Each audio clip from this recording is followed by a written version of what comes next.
Yeah. To just explain where I'm coming from, because I've taken a long time to get here, all right, and I'm watching these platforms being developed that enable what I've been calling interactive biofeedback video games. All right, and I see these platforms being developed, and the thing that seems to be missing from the discussion is that the heart is actually a distinct intelligence, and this distinct intelligence is capable of communicating electronically using music as a common language. And this is what I've been, I first started using a device called the Heart Tuner, which was developed by Dan Winter and some other people. And what I've found is, you can actually communicate with your heart electronically. All right, and it can present itself as a distinct intelligence on these platforms that are being developed. All right, so I've come here and to Awaken Dream Synergy, to see how these platforms have been coming along. There is, the biofeedback apps. Then there are these middleware platforms that can make sense of the incoming data, and then there are the people who are actually developing interactive games that are based in biofeedback. All right, so that is something that I've seen progress for. To give you an example, I first tried the one of the original biofeedback machines in 1973. And I said back then that when this technology comes of age, it's going to change the world. Right? And now I see lots of people working in their own separate modules. And these folks like yourselves have been working on these things, for as long as I've been interested in it. And now these little modules are becoming larger groups of people with like amazing technical expertise that I don't have. But I see the biofeedback platform, I see the middleware platform, and I see the gaming and VR and extended reality platforms being developed. And I'm just looking to see how all of this can come together quickly as possible, all right, because we are faced with a planetary series of overlapping crises. And I see the most important thing we can do is to bring the global heart intelligence, that distinct intelligence that's separate from the mind, to bring that intelligence online as soon as we can possibly get it done. And that's where I am. I have a couple questions. I know of the Heart Math Institute. Do you know of any other projects that you'd either like to say or put in the chat of, I guess, people who are working on like creating this type of heart language, heart expression type of thing you're talking about? I know people, there are various groups on Facebook that are, using biofeedback platforms. All right, but really the idea of, all right, let's just say, let me back up just a second. Most of what biofeedback is right now is geared towards stress reduction. All right, heart rate variability as in frequency modulation. All right, the ability of the heart to go from like 80 beats a minute to 60 beats a minute. And the wider you can make that spread is supposed to be toward stress reduction. All right. I've been using, like I said, a device called the Heart Tuner, and sadly it's a discontinued program, and there are things that can be done about it. But what I've been focusing on is frequency modulation, because this is how the heart communicates, I mean amplitude modulation, because this is how the heart actually communicates. All right. I'm going to put a couple of groups in the chat in a second as soon as I figure out how to do it. But these are the people who are like leading the charge on how biofeedback works. All right. So I'm gonna, while you guys are talking, I'm gonna find these links and I'll put them in the chat. Cool. Thanks, David. That was really informative, and can't wait to check out the stuff more. To facilitate all of the different organizations to working together and getting the different missions out there accomplished with the team building, right? And in the Law of One, this is through Earth Soul Ministries, which is a collaborator with Great Works Alliance and other organizations that I'm involved with, and Nathan is involved with, and it's wanting to not be, there we go. Okay, so the Law of One, we are all one, and when one is harmed, all are harmed, and when one is helped, all are helped, and when one is healed, all are healed, and we are here to heal together. Therefore, in the name of who I am, and I am one with all that is, I ask that only that which is in the highest good of all concerned happen. And I give thanks that this is so. So be it, and so it is. I apologize for the screen share not working. Like I said, we're on a mobile hotspot here trying to connect with everyone. So I can send you a link to that information. I've also put in the chat description our agenda. The way that I have been trained, I used to be the secretary for the Family Rights Party. And one of the ways that I am presenting and assisting in this process of us all organizing is by putting forth agenda lists that we can then develop into missions, into teams, into little pods to accomplish, and then be able to have a center focal point where we can all meet together to report on the progress of whatever agenda item we may have taken on. And last week we had several people who put together a mission, which I'm hoping everybody was able to at least review. The mission was to answer a set of questions regarding our involvement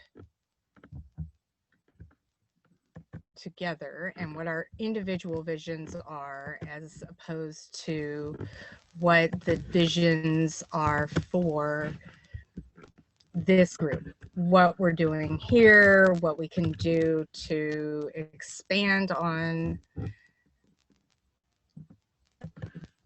this. And last week, our one mission that was not talked about was the governance mapping model, because there are so many different models of governance and forms of governance that we're talking about. So whether it's meritocracy, sociocracy, no governance model, you know, the no government model, or any others. And the thing is that we are in this society today where we have to look at the rules and regulations that are in place now, wherever we're at, and be able to navigate through that to create what we want to create. And so this is like what we wanted to put forth, is creating this governance model mapping that has the ability to give people these options of what pieces they want to take from each of these new governance models and create a dynamic access point. Because if you're a small business, you're going to be going in a different direction than if you're a cooperative. And so we want to be able to enable people to have a clearer picture of how to do that in the new way of thinking that we're all working on. So that is definitely one mission that has been developed here. We then go on to the mission that we're here to talk about today, which is to start putting together that collaboration mission and focus. So what this meeting is about, and then how this can expand from there. We just wanted to keep on stacking on top of what's already been created and connecting all of the points.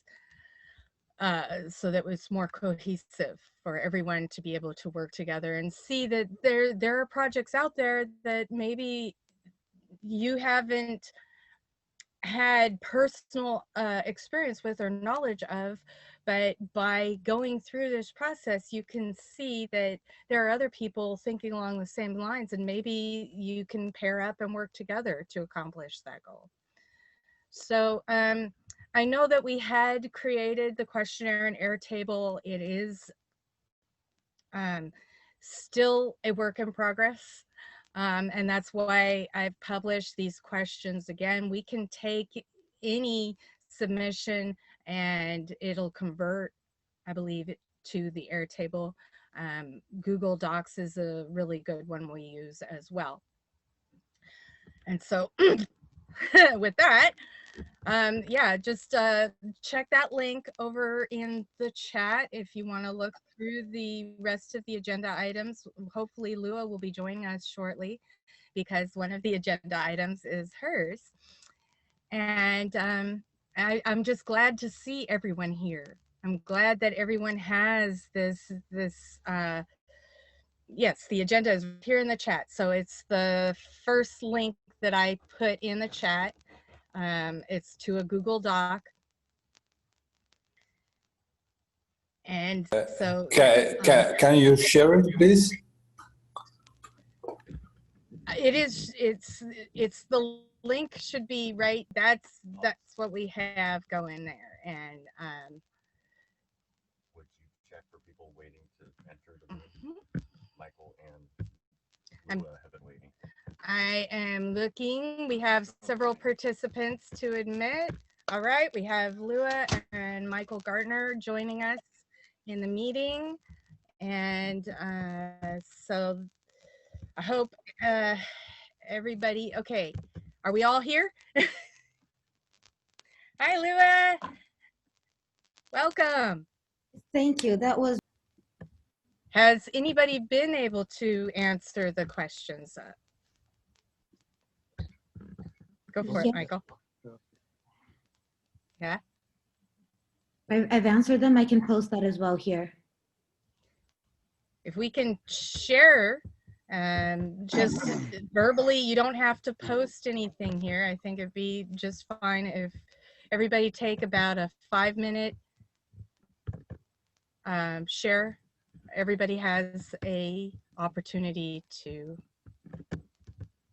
express themselves.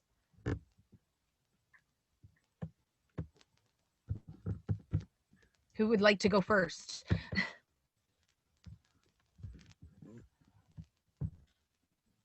I was unable to do this, so I'm gonna catch.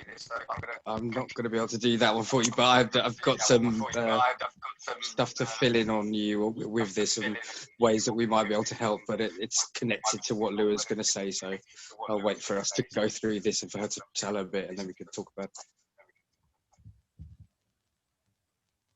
Yeah, I mean, I'll do a quick thing. So, you know, similar to a number of projects in this group, I, you know, had developed writings and different things about my own project that are very similar to many of the, you know, great works, open world, you know, all the different ones in the group. And so, you know, mine was called the Love Worker Project. And basically the idea was to sort of create a sort of a mapping and uniting of all like regenerative context and perspectives, and like, you know, some of the categories, like, so there's like projects, movements, like people or humans, currencies, events, places, spaces, and then like categories or topics of interest, you know, such as like philosophy or ecology, etc. And then, you know, and then just developing a way to interlink all of these as we're trying to do now. And, you know, my vision for this particular collaboration team, and perhaps probably, you know, somewhat similar to any collaboration within any other team in Open Alliance, is, you know, just continuing momentum, getting into doing projects together, producing something that can be presented to others and the world, doing things that, you know, bring us joy to do it together, and then, you know, just to continue to coalesce and converge and all of that type of stuff. Values. So when I was seeking a romantic life partner, along the way, many ups and downs, I eventually wrote down 6 values that I was seeking. And like, so those 6 values were free spirit, intuitive deep thinker, compassionate, empathic, fierce lover, independent-minded, nonconformist, and adventurous. And so I just put those down because, you know, those are probably similar values that I seek in pretty much any relationship or friendship that I'm looking for. And then, you know, if you read my document, I have some other values that I put down. And then needs. So right now, previous to getting involved with Open World Alliance, I sort of had, you know, I have a pretty like robust to-do app or to-do system in my app. Currently, I use Microsoft To Do. And so it was hard to sort of boil down the main projects that I'm working on personally and collectively. But, you know, mainly the last group I was in, a collective I was in, we were trying to work on becoming better content creators, you know, to sort of spread awareness in a way that's presentable. And so, so a number of my current like priority needs are, you know, to sort of continue building podcasting skills, learning WordPress, sort of web design, and you know, continuing to build the blog, learning social media content, you know, processing skills. I've sort of written a number of different books, some on topics, some on poetry, and so learning how to write or how to like publish them and continue writing.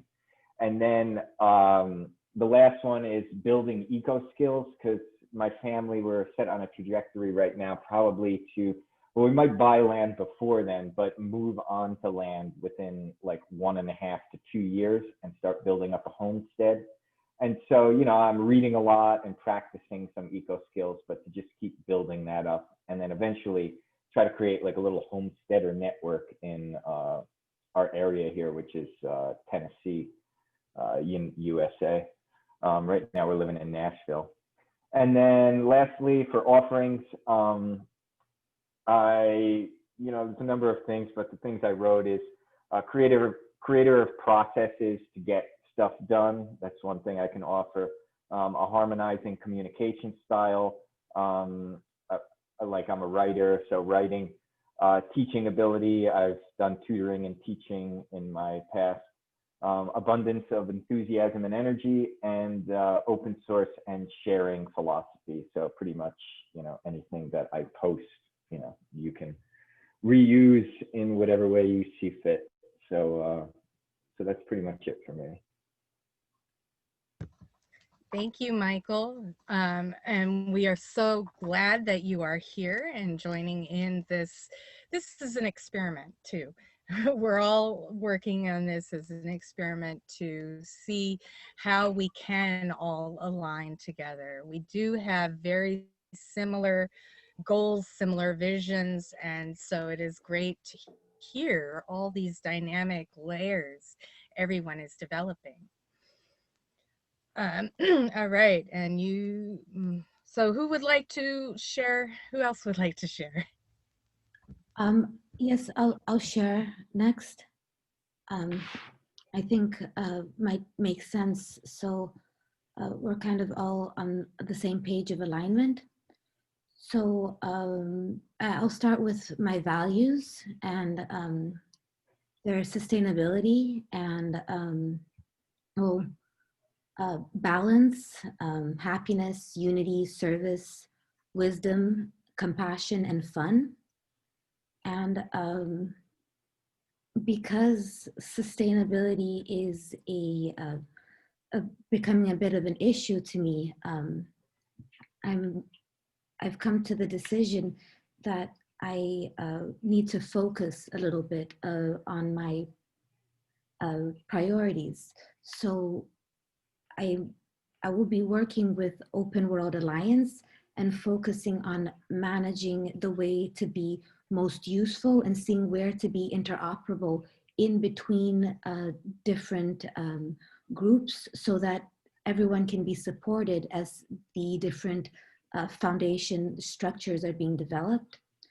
I also have already talked to Michael yesterday asking if he will be able to help me in a sort of rotational spokesperson situation where I can then start passing the ball over and others that have energy and interest can start taking more responsibility.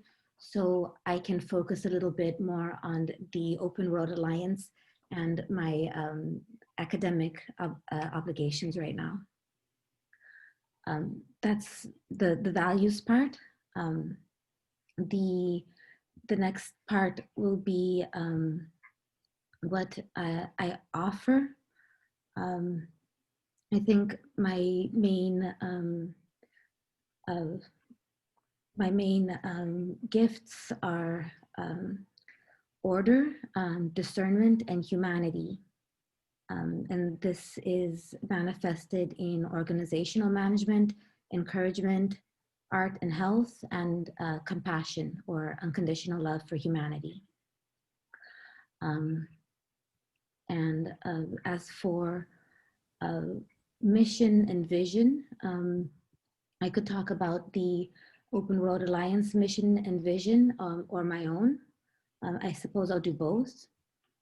My own is regenerative, holistic, and sustainable unity in the socio-economic realm, health, education, safety, tech, and consciousness to result in level hires of awareness, the singularity, both technological and holistic, which is the human aspect as well as systems,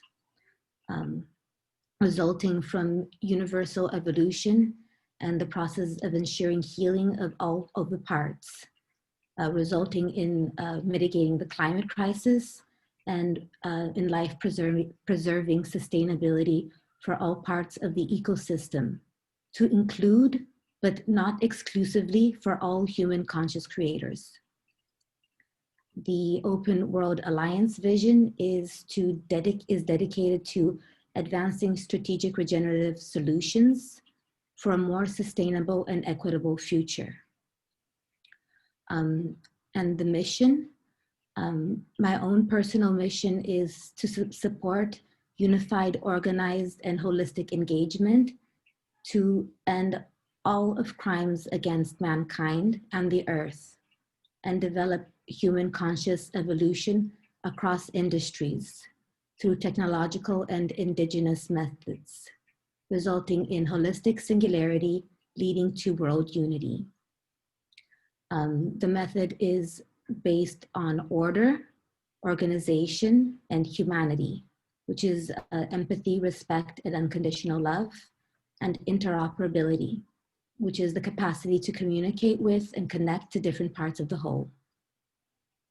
It's based on an accordance with the common law, which it very simply is do no harm, cause no loss, and accept no wrongdoing against you.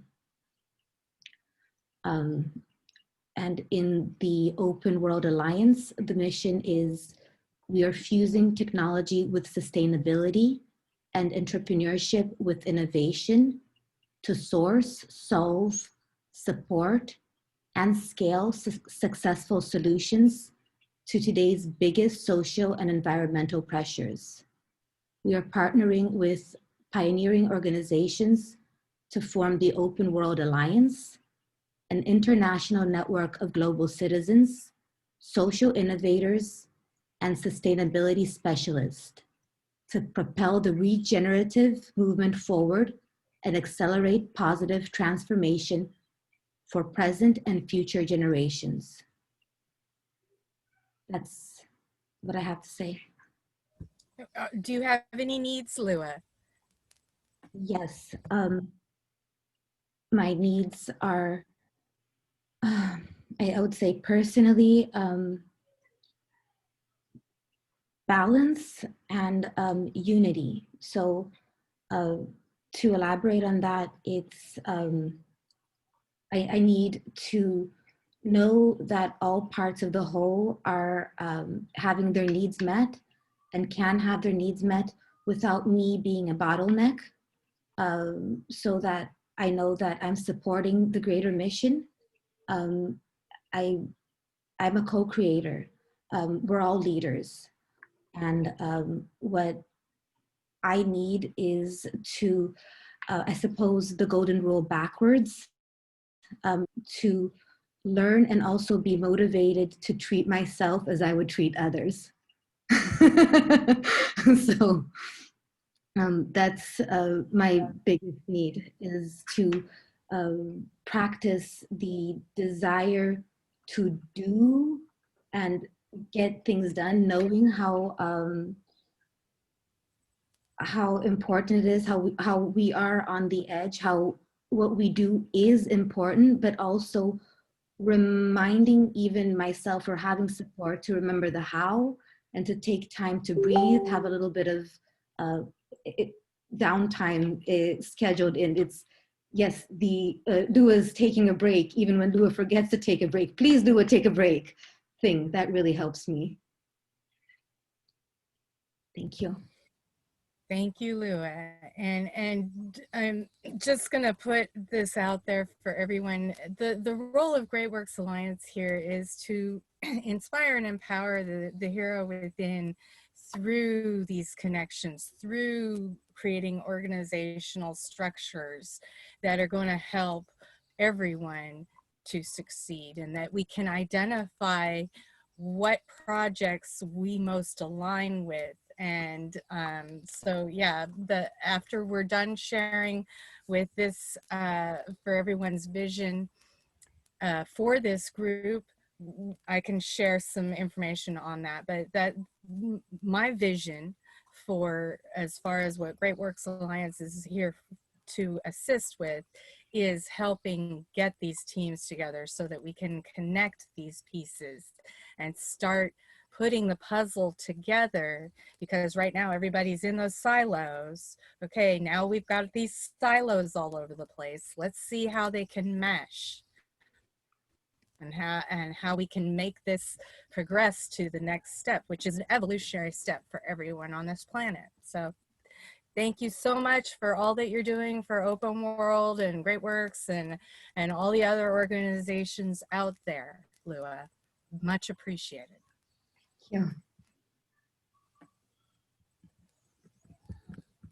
All right, who would like to go next? I wouldn't mind. Go for it.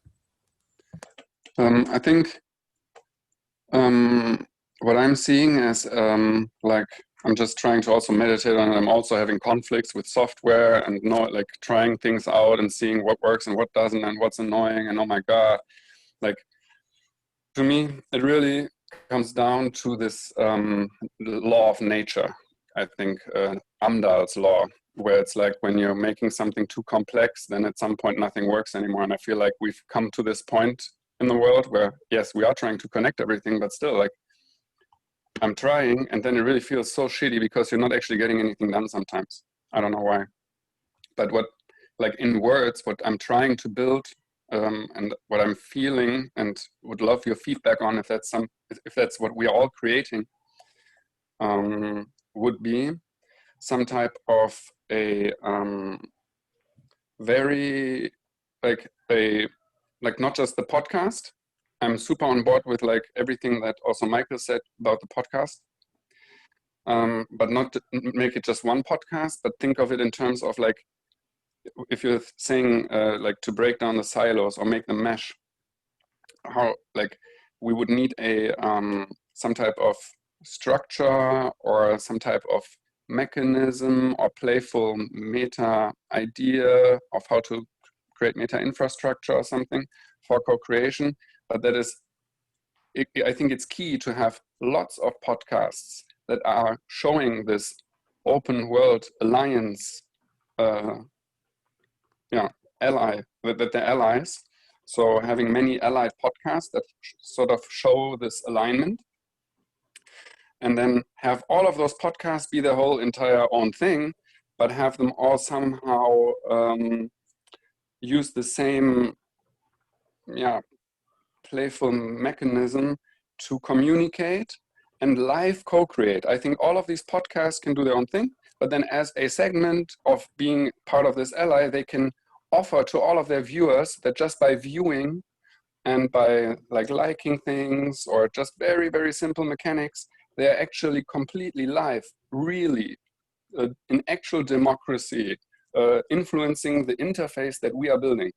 Because remember, like we wanted to maybe be this group that is in service to everyone else. So we can just ask everyone and tell all the viewers to how to interface in an easy way, that then if they're using our, let's say, app for now, they would see how instantly, just by being in the live stream with that podcast in India or that podcast in Pakistan or that podcast in Germany or that one in Texas, and it's all connected, it's all the same people, and they're all working on the same things, have their own viewerships, and all of them create this different sort of spectrum of this meta infrastructure, trying different things out, creating the entire meta infrastructure for all of us. So it's all like, I think that would be interesting, but making that app not an app, but more like a non-app, where it's like, again, this in between what Lua is saying, where it's about raising the interoperability between all of these other apps, because they just want all the attention and that you spend time on the app. I would think it would be cool to do the opposite, where it's just like, okay, how can we most easily maybe use these meta directions? Like, for example, in any app or any browser that you're in, you just have like a special tab or like a hold down tab or something that you can use, and then instantly just flick it into some direction. And just by you having learned that, and that being sort of like the language and it being in harmony with the cosmos and nature, that could be amazing. And it could make it really, really easy to just change different content, not just into one group. I think that would be key, but to just by sharing it into that meta direction, you know that there's like a whole array of groups and it's like differently important for some of them, but then they can interact with that content and find it, and it's all simplifying things. And keep it very adaptable and customizable so that people can like delete everything that we're even building and make the whole entire own thing if they like. But just thinking of this meta infrastructure, thinking of this very global approach of having many podcasts, and even going to podcasts that are already out there and being like, hey, if you want to offer your viewers to be the ones that can create the entire interface with us, it's okay. Invite them, you know? I think that's it. And for that, we just need some patience and energy and motivation, I guess, and we'll get it done. That's it. Thank you, Michael. So do you have any specific needs that you want to express? Because we can put those, that's like, again, we're here to help make an ease of transition. And yes, right now we're using a lot of different apps, and there are a lot of different people doing the same thing, and it is about that organizational structure. But for you, was there any specific need, Michael, that you wanted to put forth? I think just like if we, like we're doing, like everything we're doing is perfect. I have no specific needs. I think it's just like I'm total trust in the process. I'm super happy how this is going so far, and that we're gaining more and more clarity and seeing how we're all working in the right direction, which is our same direction of all of us, where like our individual goals and the group goals are really so aligned. It's really hard to differentiate, and that's awesome. And that's, I think, where we're going with the unity consciousness, right?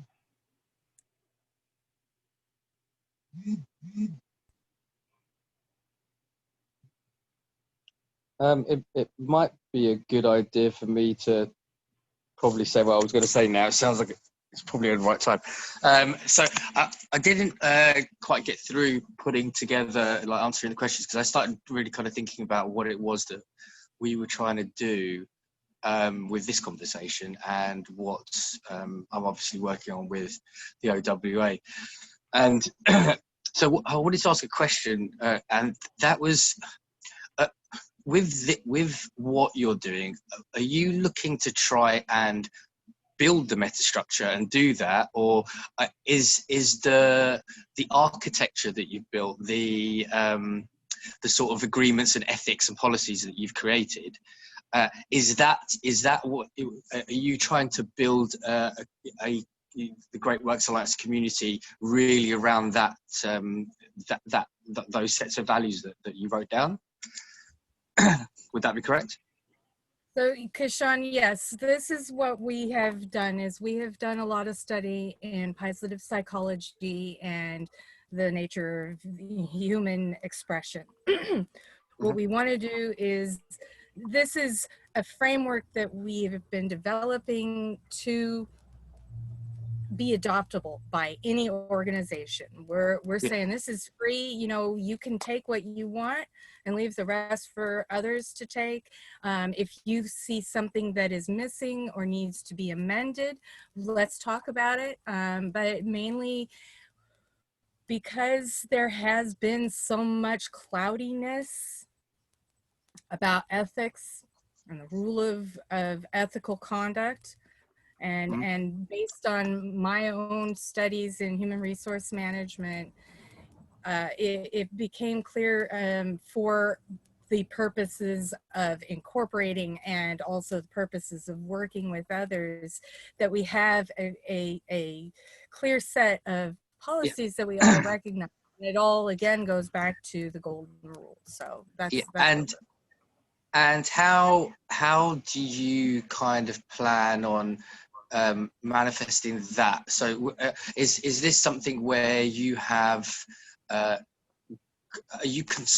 would you like to be consulting with people eventually? Is this going to be something that helps run communities? But basically the reason I'm asking is that there are some fundamental differences between the way that you've created what you're doing, and say what Andrea's doing with her Together Life systems, and what Threefold are doing with the systems that they've created.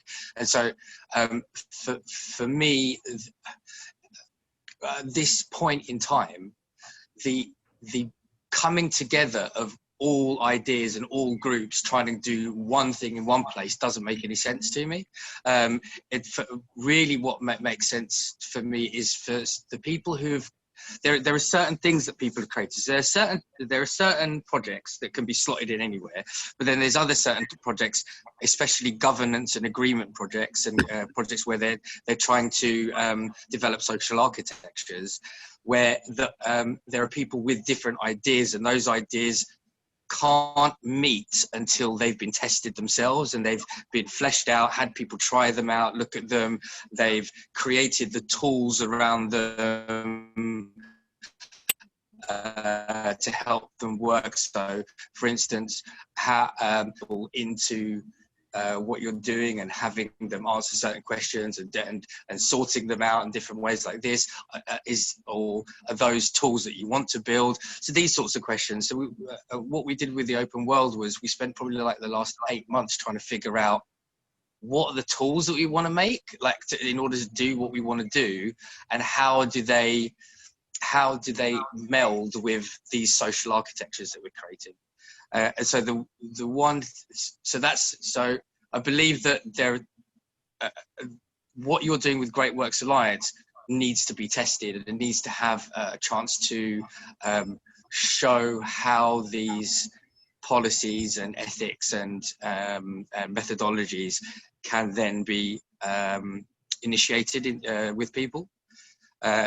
Because as I said, like, the overall alliance is at the moment working with Together Life Systems, kind of creating that. But the ecosystem that you were just talking about, where multiple different things are coming in, that's the meta architecture, which other people, quite a few groups of people are creating different parts that will all eventually meet, like Holochain and IPFS and blockchain, and what you know, David is doing with our world and So that's another like big old question that is not even really involved with what we're doing. That'll kind of slot in later on with both of what our projects, with the interoperability side, and as we start building the technological tools, those questions will start coming in. So I was really trying to get at, okay, if I kind of see us needing to help you and Great Works Alliance to solidify this governing system, this methodology that you have, and how what kind of system you want to build for people to come and use that and be within those parameters. You know what I mean? Yes, I do. Thank you, Krishan. So what I would like to propose here is a understanding we've all come to, which is that we believe that everyone should be following the golden rule. Treat others as you want to be treated. And Lyra was talking about that earlier. And basically what we've done is said, okay, what are the core virtues and character traits of that expression, of that caring, compassion, love, discernment, you know, integrity, honor. All of those are virtues and character strengths that we all aspire to in one way or another, right? So that's the baseline that we can all agree on here, right? I believe we can all agree on that. Now, the way to incentivize others who don't really understand or identify yet, because they aren't in that mindset, need to have some kind of a push, a gentle push, but it's still a push, or an incentive. And so the way we developed the structure for our side of the game, you know, there's so many different gaming components that we can talk about, and different levels of gaming components. But what we're looking at is the meritocracy model, and going from the root of meritocracy, not from the model that's currently been disorganized and misrepresented and skewed. And I mean, you know, a lot of terms that are used today are not used in their proper context or proper definition. So this is about looking at what your superpowers are and what you're presenting as your genuine self, okay? And people can get recognition for being being involved in citizenship, for One is One badge, showing compassion by doing missions. The act of the mission is going out and doing something, whether it's for yourself or for others within your community, and then having the ability to see how you are stacking up on your virtues. We look at our heroes, whether they're superheroes on television or they're our community heroes, and the virtues and character strengths we're looking at are courage, compassion, consideration, love, and discernment and so forth. And so if we can give more people that opportunity to become that superhero just by doing something and having a recognition for doing that, it will change the way people think. I truly believe, because they're going to be thinking, you know, I should give this person a compassion badge because they were compassionate with a homeless person that needed some food, needed a blanket. I want to, you know, and this is, I believe Seeds also has a program similar to this that they're starting to implement. About and how do you see yourself like creating this basically? How will it be viewed by people? How will people? What kind of system will people interact with in order to log this data and be able to share it with other people? What were you kind of thinking? So, sorry to interrupt. I wanted to catch up on this point of making people heroes by going back to Agenda 1, the first point. And I mean, we slipped out, and because everyone's supposed to speak about the 5 questions, and I have only 5 minutes, and I don't know if I can speak about it, and maybe you can continue the conversation. And Krishan, I will answer your questions afterwards. Yeah, no problem. We actually do have an agenda that I do want to stick to. Yeah, we can flow back to that. We can go back to it. I really, I'm sorry to feel bad when I have to interrupt. No. You are not sorry. You're excellent. You're superb. You're intelligent and awesome. We have plenty of time to discuss everything. Yeah. Well, and this is about being able to support each other. So, Wael, you have the floor. Okay, because it was great when you speak about opening the space for heroism, and this is something I was thinking about for many, many years, and which project it would be fit for my startup or whatever as a project, that you open the space for people to do the A-B and they continue with the C to Z without imposing a structure over them. And it was a very hard research, and until I get to this project, which I'm calling Albaidar.earth. Albaidar is an Arabic word which means the ancient threshing floor, where people for thousands of years used to bring their harvesting and dredge the grains out of it. And this is a space which is a sacred space. This is a community space.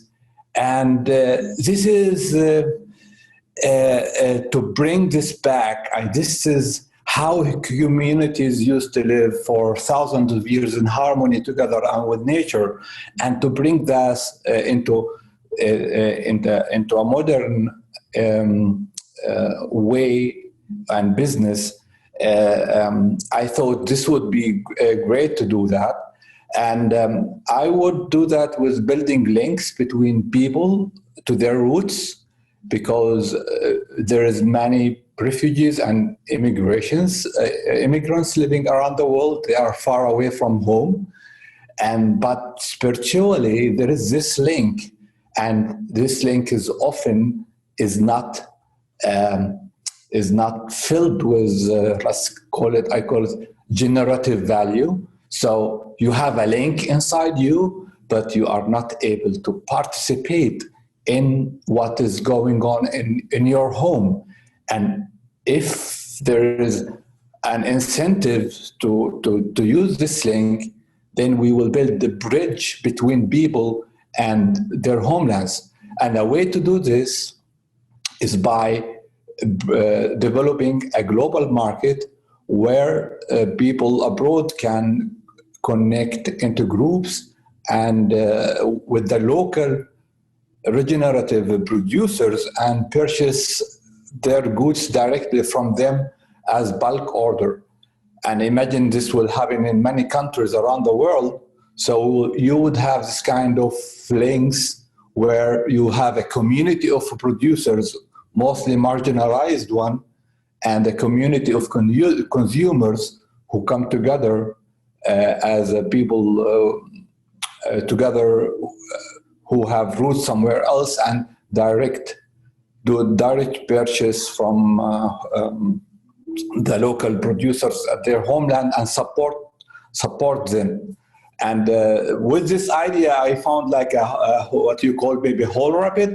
So if such a marketplace would exist, then we have grassroots and solidarity, space for grassroots and solidarity economy. And then the people mostly in the developing countries will get the supports they need to get up on their knees, and then they will see new links with new parts of the world and get the help and the support they need. And it is and you will lift them up. This is my projects about ending poverty, separation, and corruption. Because when people peers-to-peers work together, there will be less space for corruption. And we know that most of crises and conflicts taking place in the South, they are based on corruption. Also in the West, it's not the case. And for this project, I would say my values is love. I mean, because people love their homelands and the products from their homelands, and this is a way to express love. It is like a sacred economy, actually.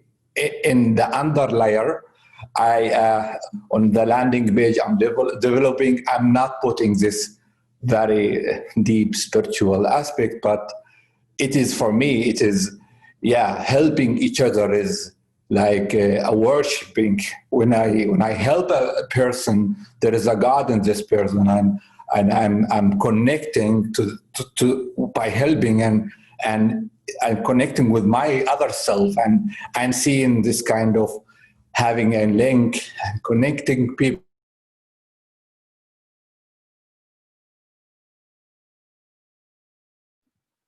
We lost you, Wael. Can you hear us still? We can't hear you.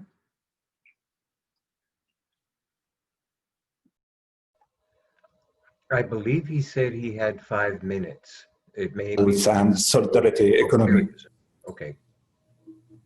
Excuse me? We lost you No, there for a minute. We lost you, yeah. Okay. Then about the values, and it was, love is the highest one, and to see how to express this value in the ordinary world. And it was, as I told you, it was a long research until I get to that idea. And the second, there is another values like being disruptive, that we build a new economic systems that they are helping people. And with these new systems, the new systems can be built on top, because this 4D and 5D systems, that people need to be prepared for that. So it is a disruptive economy. It is about collaboration where links taking place. It is human-centered, so it is about what the human need and how you can support these needs, and to look exactly on these marginalized communities, what their needs, and not only to purchase their products, but also maybe they will have a blog, and you will see, okay, they have this and that, and you can engage with them and try to fulfill their needs. And it is open source for sure, so that this project can grow into all parts of the world. For what I need for this project, Yeah, it is actually it's a startup project. It is a non-profit startup, and I need mentoring and coaching support to continue my work. And I have a problem with focus. Yeah, and if I would have like mentoring and coaching a body, it will help me to focus more and to do the work needed. And then regarding of technical support, copywriting, proofreading, legal stuff, and then when the product and the specification of the product are ready, then I will need web design. And this is a traditional front and back end, UX, UI, and the graphics. But this is an early stage until the project specifications are clear, because this is, I found out recently, this is a really dirty work to know what the people in the field really needs. And now I want to start talking with these people, with this organization, but I want to do that in an organized way, so that we have a MOU, and this MOU will be a key for a real collaboration with these people in the field. So I would now, I'm looking forward to find someone who would help me to build the draft for this MOU, and then start discussing this with these stakeholders. And with these stakeholders, I would know the product specification, then things will be, I think it will be more straightforward, and I know how my product will look like. And regarding my offering, I can support. I mean, anyone has a question, any question, I would like always to support, do a mentoring, spiritual research, look into collaboration and methodologies, because I have been thinking about that for many, many years. And I told you once about this 3 steps formula. And I love cooking. So I dream of the day where we are coming really close together and building communities, because I think to cook with the love and to give this food to the people, this is a hidden gift, and I would like to do that one day. That was it about it. Thank you for listening. Thank you, Wael. And I think you're expressing something that a majority of us have been expressing, and that's why we're in this particular group, is because every individual has specific skill sets that they're here to bring to the collective and make available for all these projects. And we can't do that unless we have an organization, a set of organizational standards. Who else wanted to share their response? David, you haven't spoken about this. Would you like to talk? Yes. I want to thank everybody, because you've given me a different perspective on how to present things. Imagine for a second that an amateur astronomer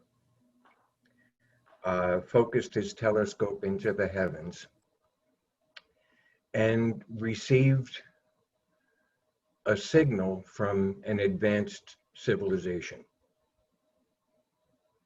Okay. It would be an amazing thing for the amateur astronomer. And like all of a sudden, like once the discovery was made, there would be a reaction to it.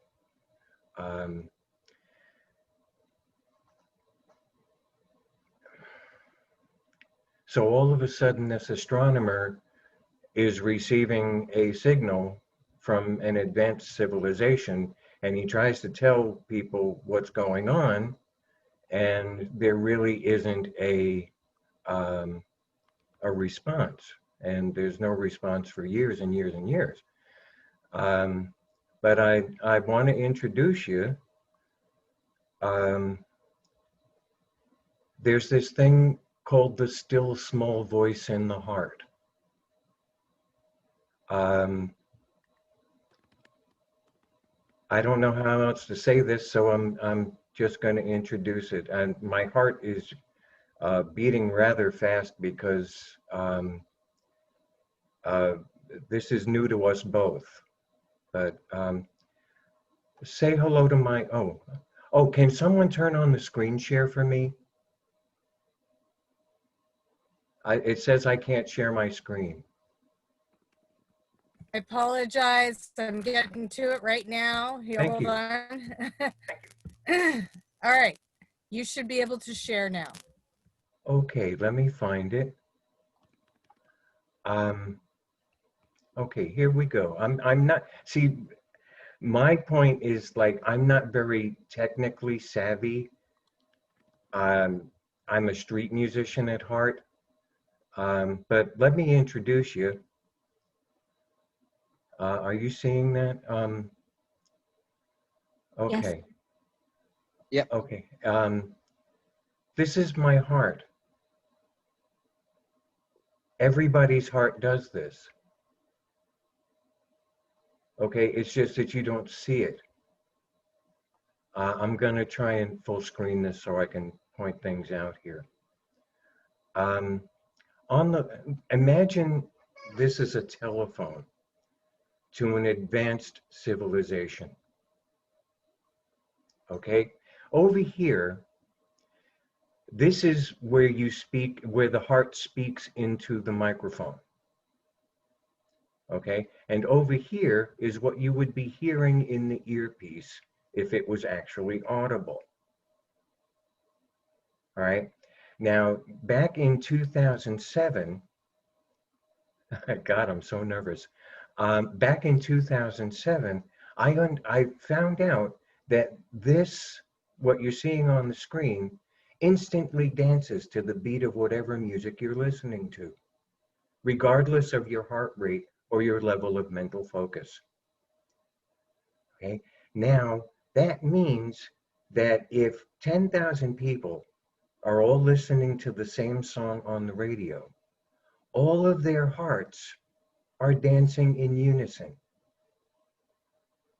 All right, now, after a little while, I discovered that this actually bears an intelligence. How did I figure that out? While it's dancing to the music, it actually compensates for a 2.5-second lag in the display and still keeps time with the music. I have videos of this and I've posted them. All right, but as I want to point out, every heart does exactly this. All right, now over here, if you can see it, is 7 cycles, and over here is 9 cycles, and between these two is this peak. I'm going completely anecdotally here, and I may be getting totally over my skis because I'm not, I'm a busker. I'm not a scientist. I'm an amateur astronomer for inner space. Okay, but this here appears to be the harmonic link between the analytical mind and the intuitive heart. Right there. All right. And when I'm dancing with my heart, I focus on this band here, which also happens to coincide with the Schumann resonance.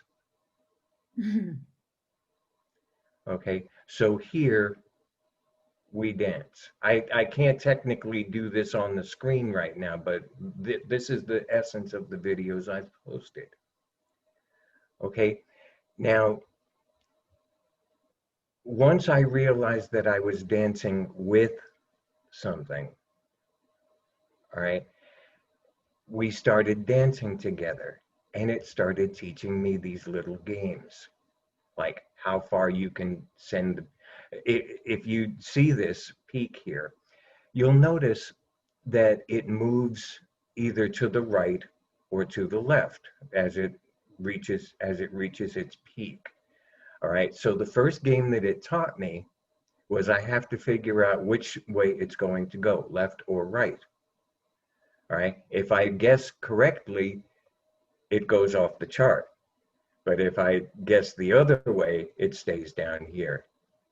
So my heart actually taught me a game. Okay, another sign of intelligence. Okay, so once we got into this routine, we started dancing together. I mean, 55 minutes on our dance floor here. Okay, so here I am, this amateur astronomer for inner space, speaking with a distinct intelligence. Everyone can do this. And this distinct intelligence is eager to communicate. All right, so my focus has been, how do we bring this distinct intelligence online? And I have a satellite dish here for an inner space intelligence, and I've had a lot of difficulty like presenting this, and now I can do it in Zoom meetings and stuff, and I'm so excited. But here it is. Your heart is doing, if I put on music right now that everyone could actually hear, every heart in this meeting would dance along with my heart. Right? The biofeedback technology necessary to pull this off is still in development. Dan Winter's people actually invented a machine that can do this, but it's not configured right, and I'm trying to get them to do that. But the second part, there's this thing, and it's the basic thing, and I repeat it all the time. There's this feeling that happens when lovers look into each other's eyes and feel like two halves of the same person. Right? It's something that has a lot to do with what you're seeing on the screen there. All right, it's an electromagnetic connection. All right, a similar thing happens when an audience leaps to its feet in a spontaneous standing ovation. It's called shared heart resonance. All right. The first part of shared heart resonance, which a lot of people, including heart math and you know, people who are working on this, are trying to, they've been dancing around this thing called shared coherence. Okay, half of the battle of shared coherence, all right, that feeling that lovers feel, half of it can be accomplished with music. Right? If on a screen you can see lots of hearts dancing together, all right, you would see that people have known all along that this dancing brings coherence, right? So, David, would it be fair to say that your vision then is that more people are able to see how the heart dances and in rhythm in a coherent space? well, the first thing is actually letting people know that it actually happens. All right, and that the effect that music has on the heart is measurable. All right, like I said, if I put on music right now, all right, you would see my heart dancing, but the music would be disjointed in the microphones and stuff, so it really wouldn't work. So I'm going to post a link to my videos, and you'll actually see what's going on. But So if you, can you stop sharing? This is Sure. actually where we need to be going back to what the questions are here Okay. for this meeting. I'm trying to so do that now. Excellent. Stop share. Just want to bring it back into focus here. That's okay. Okay, there we go. With everyone. But I just, And yeah, so that is, I David, thank you. contacted civilization, and folks need to know that. Thank you so much, David. And, you know, this sounds like a mission needs to be created. Perhaps you can put together a little mission with a link for people to start connecting to find out their own heart resonance frequency and see it on this graph that you have shared today.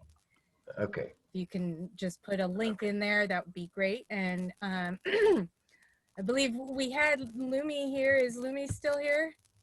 Lumi had joined us. I guess he was not able to remain. That's okay. What I did want to go and say hello for Forrest. He's another one of our team players with GreatWorks Alliance, and he's actually the one in charge of the recording of today's meeting.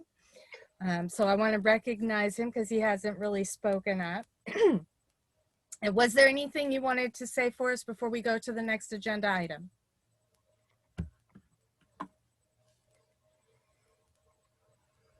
Alrighty, well then, the next agenda item, which I think will answer a lot of people's questions, like, because there are so many different amazing projects going on.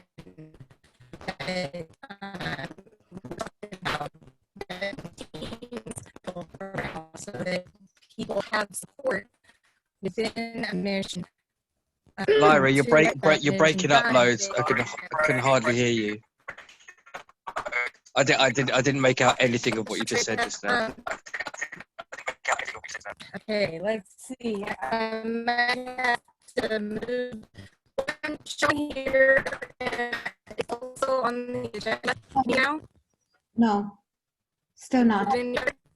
No. Okay. Can you maybe cut your video? Maybe cutting your video as well.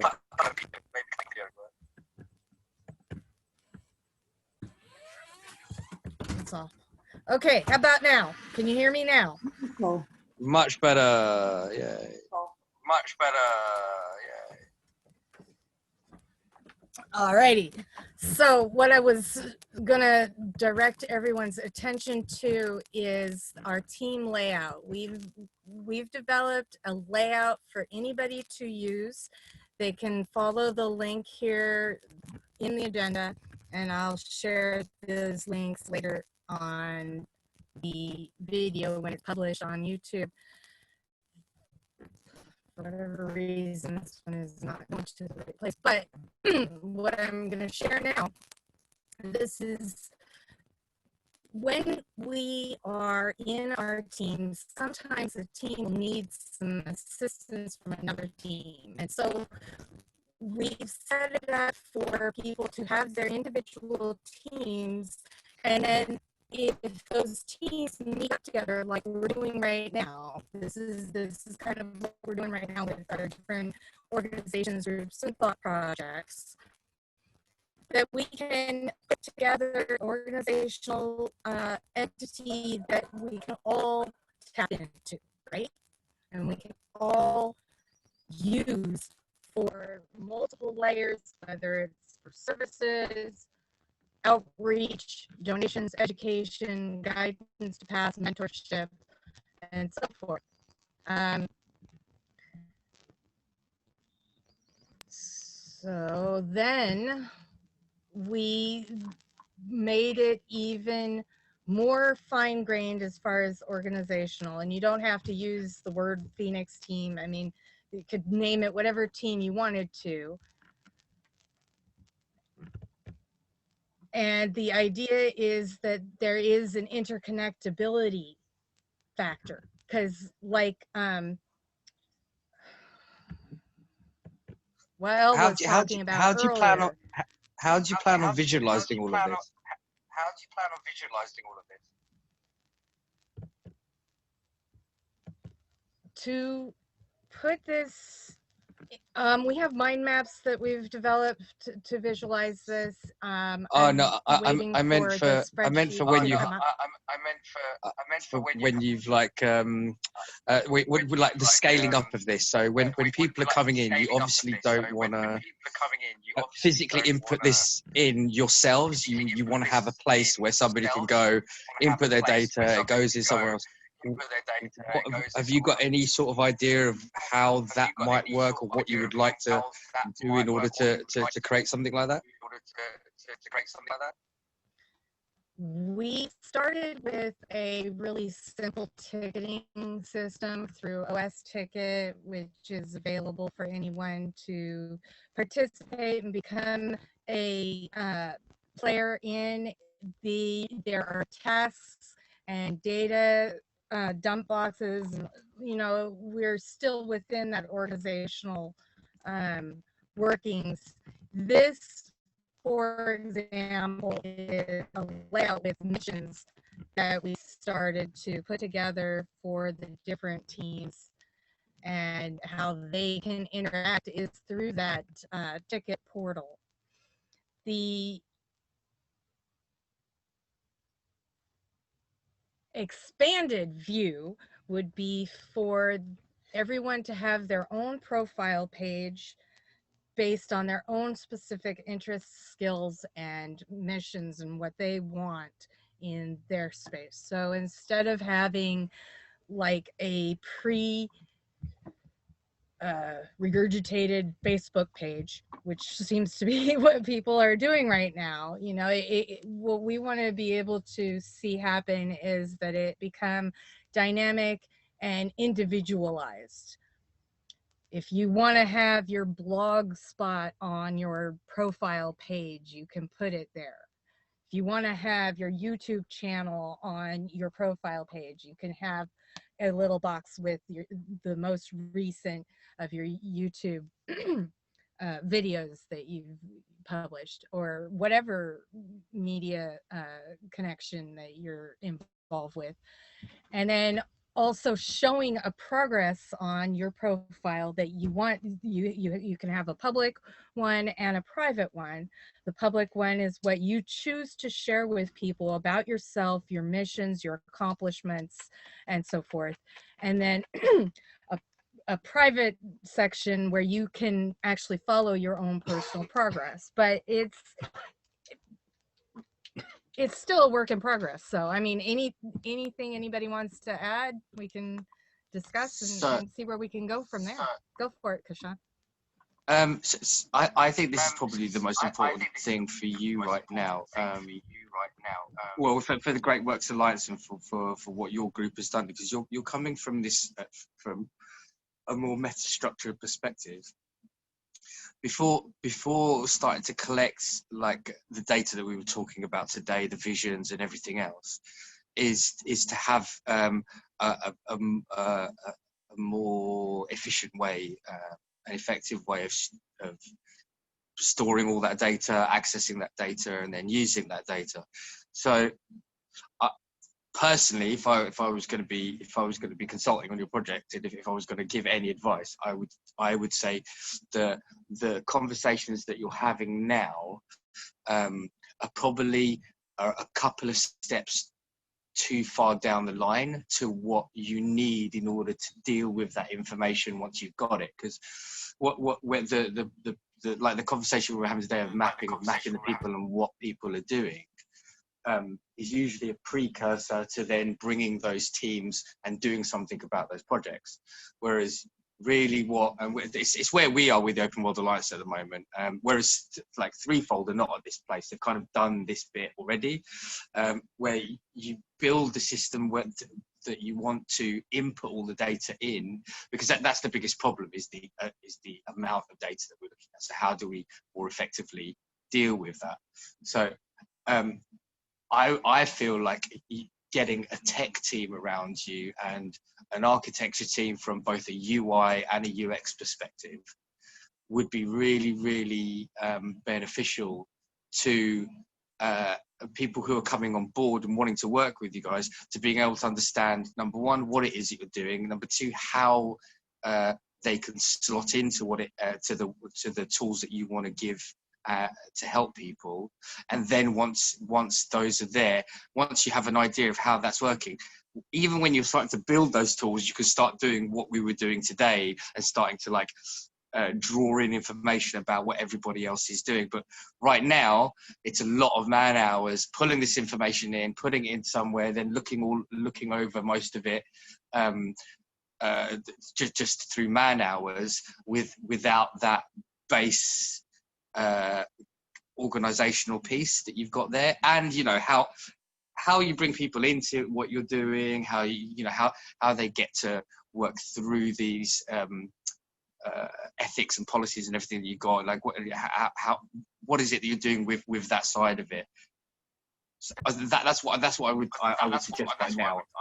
I think it's we're a little bit too far down the line with trying to map what people are doing and how we can then help them. Because I don't know if we have the structure to help people right now. We actually do have some questionnaires out there. What we have done is we have used Google Forms, Google Docs, and I'm looking at Airtable. Like, yeah, I do want to see if we can set up a meeting at another time to work on that piece and make that more integrated for sure. We do a lot of man hours on our own right now. Absolutely. We would love to get things automated. I mean, I think that's kind of the sentiment for a majority of the organizations that are trying to do similar projects. You know, I know that David Elam's with Our World has got a lot that he wants to put together, but it's a lot for one person to do. It's the same with us. So this is definitely something we want to continue expanding a discussion on.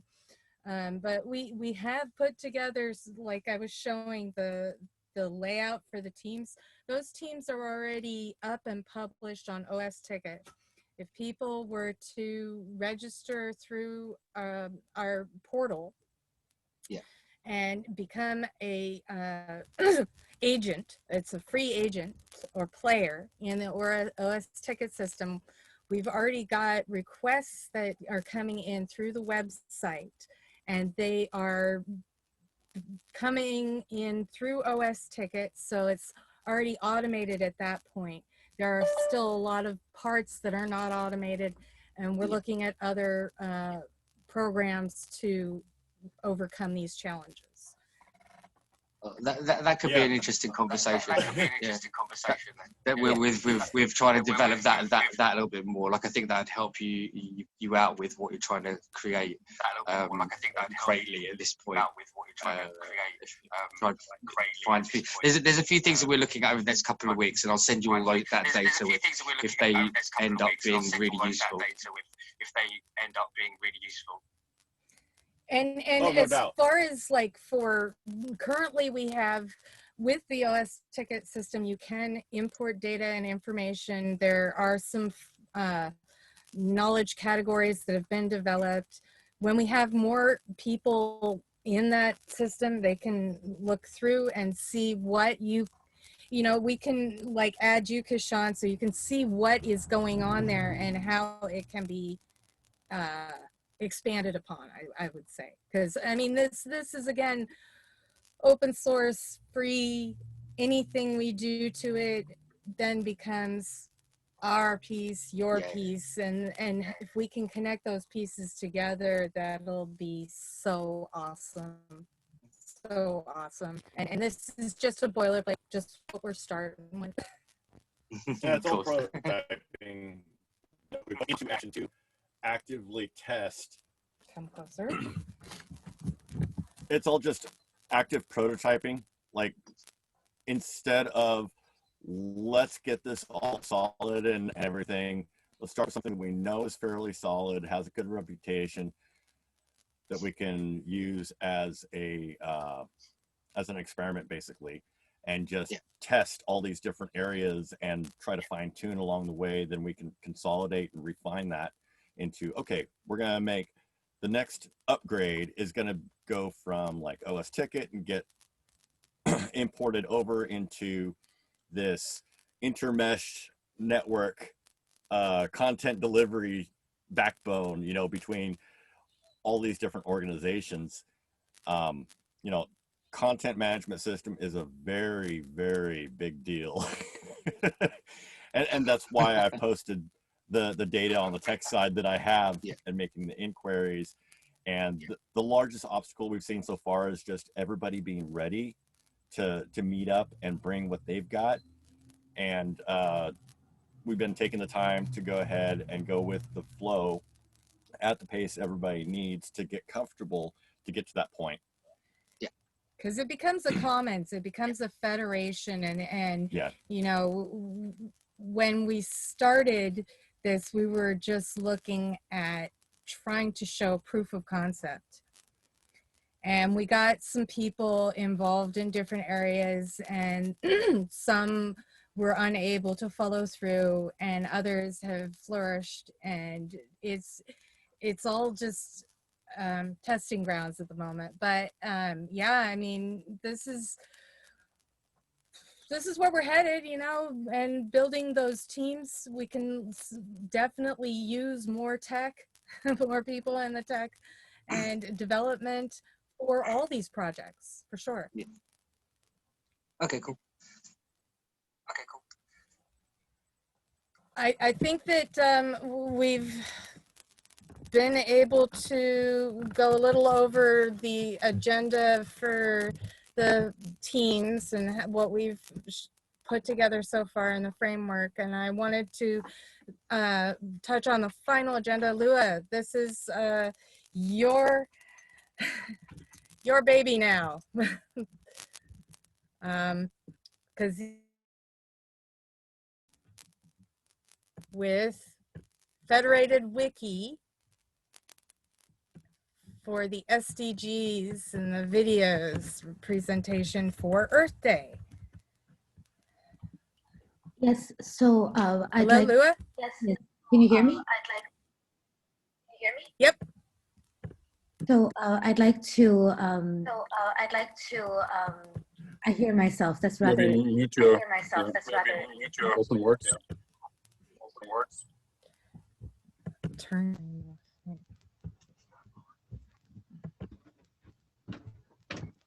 Hold on.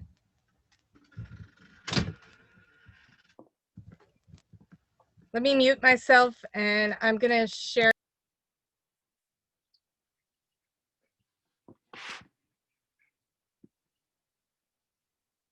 Great, thank you. So I'd like to open the invitation for anybody who's interested in the climate situation and working on a writing and production project on the topic of SDG partnerships.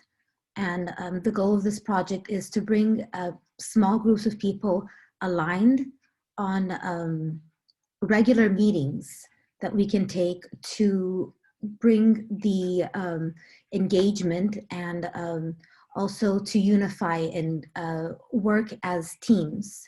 So the idea behind this, the experiment, is to commit to. I hear myself again. Can you please? Thank you. I'm sorry, Lua. The reason I am unmuted at the moment is because I wanted to know if you can do the screen sharing. And I will. Okay. I'm confused.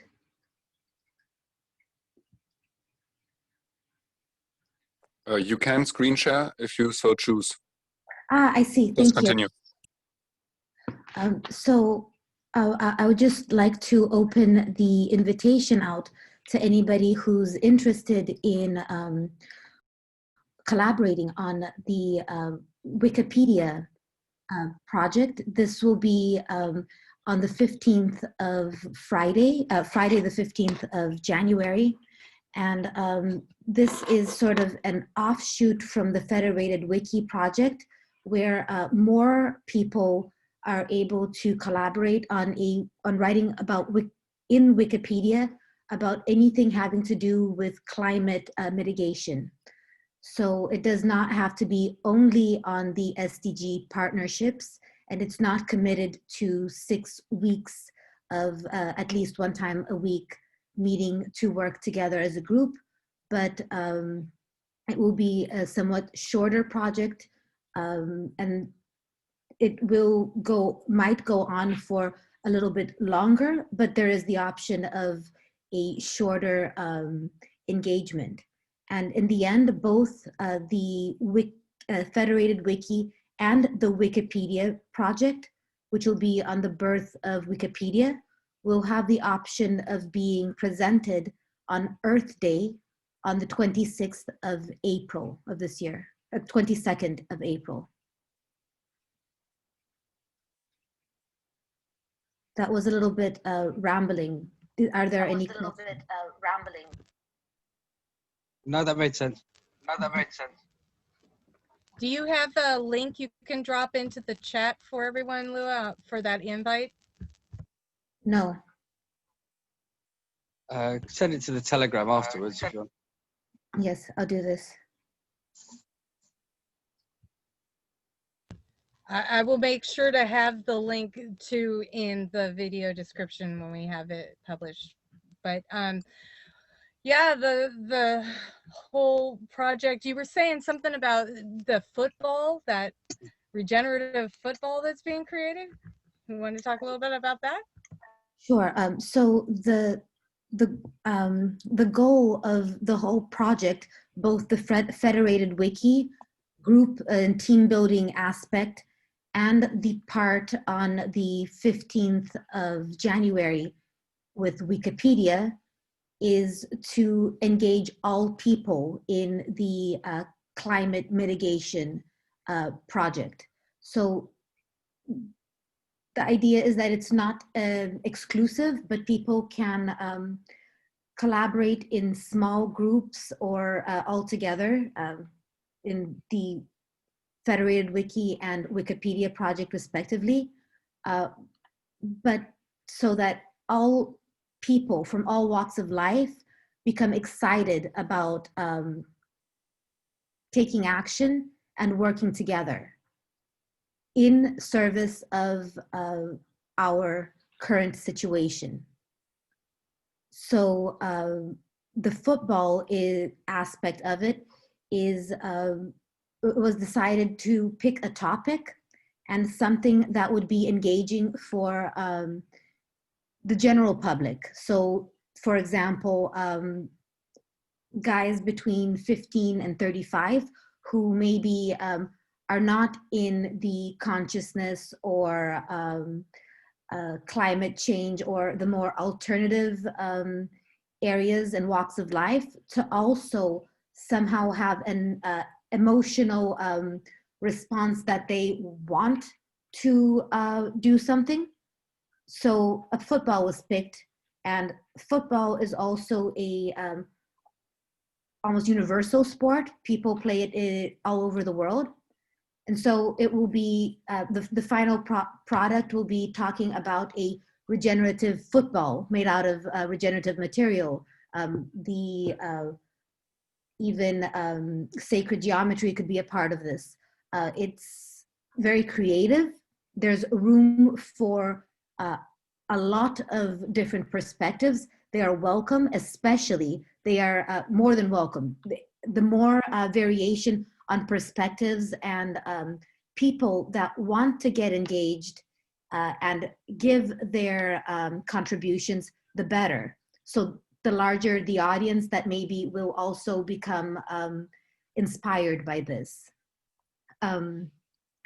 It's important that there are groups formed. So it's not for one person to write about one angle, but to have at least 4 people that will co-create together, so that we get into the mindset of working together, starting with these small building blocks. Does that make sense? Absolutely, Lua, thank you. And I would just offer the template for the agenda that we used here today in this meeting so that you can assist in those collaborative efforts.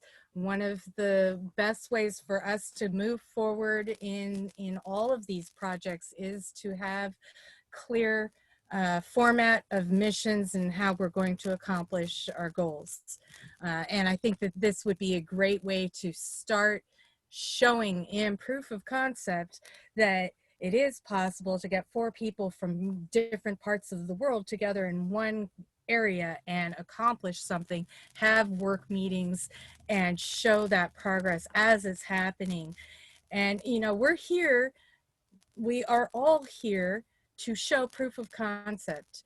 It is about our united efforts, working together and supporting each other where we can, that shows that it is possible for anyone and everyone in the world to do the same thing with positive and influential results and, you know, amazing actions. So I am so glad that you are spearheading this, Lua, and anything we can do to help you along that path, we are happy to do so. Thank you. No, thank you.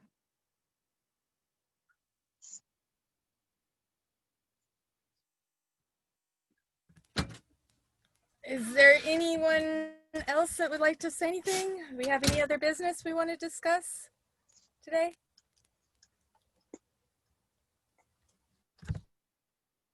We haven't heard from Marshall. Marshall, welcome. Thank you, Michael. Greetings, everyone. I'm sorry I'm on the road right now. Didn't see that this meeting was taking place today, but I apologize for the background noise. But just to say thank you. A little bit late to this meeting, as it seems, but I'm really eager to get to know you all and to share what I'm working on as well. I'm not sure how to present myself. Do I just have a little bit of time to share who I am and what I'm working on? What would be the best way? We had a set of questions and maybe you can answer them or maybe not, but the questions were, first and foremost, do you acknowledge and recognize the golden rule in connecting and working with others? And then the second question is, what is your personal mission, or I mean, not mission, vision, I'm sorry. What is your vision for what your organization, what you're representing?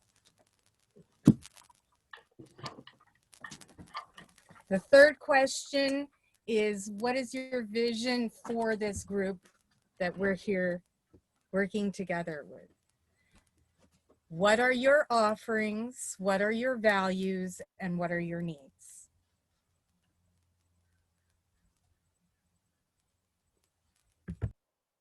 Perfect. Okay. So the golden rule in this case being defined as treating others as you love to be treated, with respect and love. I definitely follow that. The vision of the organization that I'm working on right now, we're a startup, and we're just like this group, we're in different parts of the world. So from the Americas, all over different parts of the Americas, Canada, the US, Latin America, and Asia. And our vision for the startup is to create a regenerative paradigm. And there are 2 focuses that we're building on that. One is business ecosystem to get there. And the other one is infrastructure, planning, management, housing, communities to get that direction. So that's the vision of creating the regenerative paradigm with our startup. And the vision that I have for this group is to act as mycelium. If you guys know what a mycelium is, from the fungi that creates a function of connections to exchange resources, knowledge, information for the whole to exceed and adapt and thrive together. And the offerings that I can provide are knowledge, resources, information from my background, or assistance with the groups that I'm working with, the startup or network contacts. And as we're building up the startup, we'll be willing to share what more offerings we can provide, either with funding, money, or other resources. Some of the values that I have for myself are just value anything that creates evolution among us. So I'm really grateful to be part of this group and sharing knowledge and information to pursue that. I do value people. I do value the planet a lot and the future. So hence the regenerative paradigm focus. I value that a lot. So producing positive outcomes. The needs right now are just further preparation of the startup and the structure, and maybe sharing information that we can further assist on advancing each other's projects. So. Thank you, Marshall, for answering those questions. Nate's ready to get down to business right off, but I wanted to acknowledge and recognize what you are doing. And you're doing awesome work. Everyone here is doing awesome work. And the more that we connect and collaborate and learn to mesh, the faster this vision is going to transpire. So much appreciated. Thank you. Are you available a little bit later today to start working? The thing is, I'm on my way home. I should be home around 4 hours because my internet connection is not fixed right now.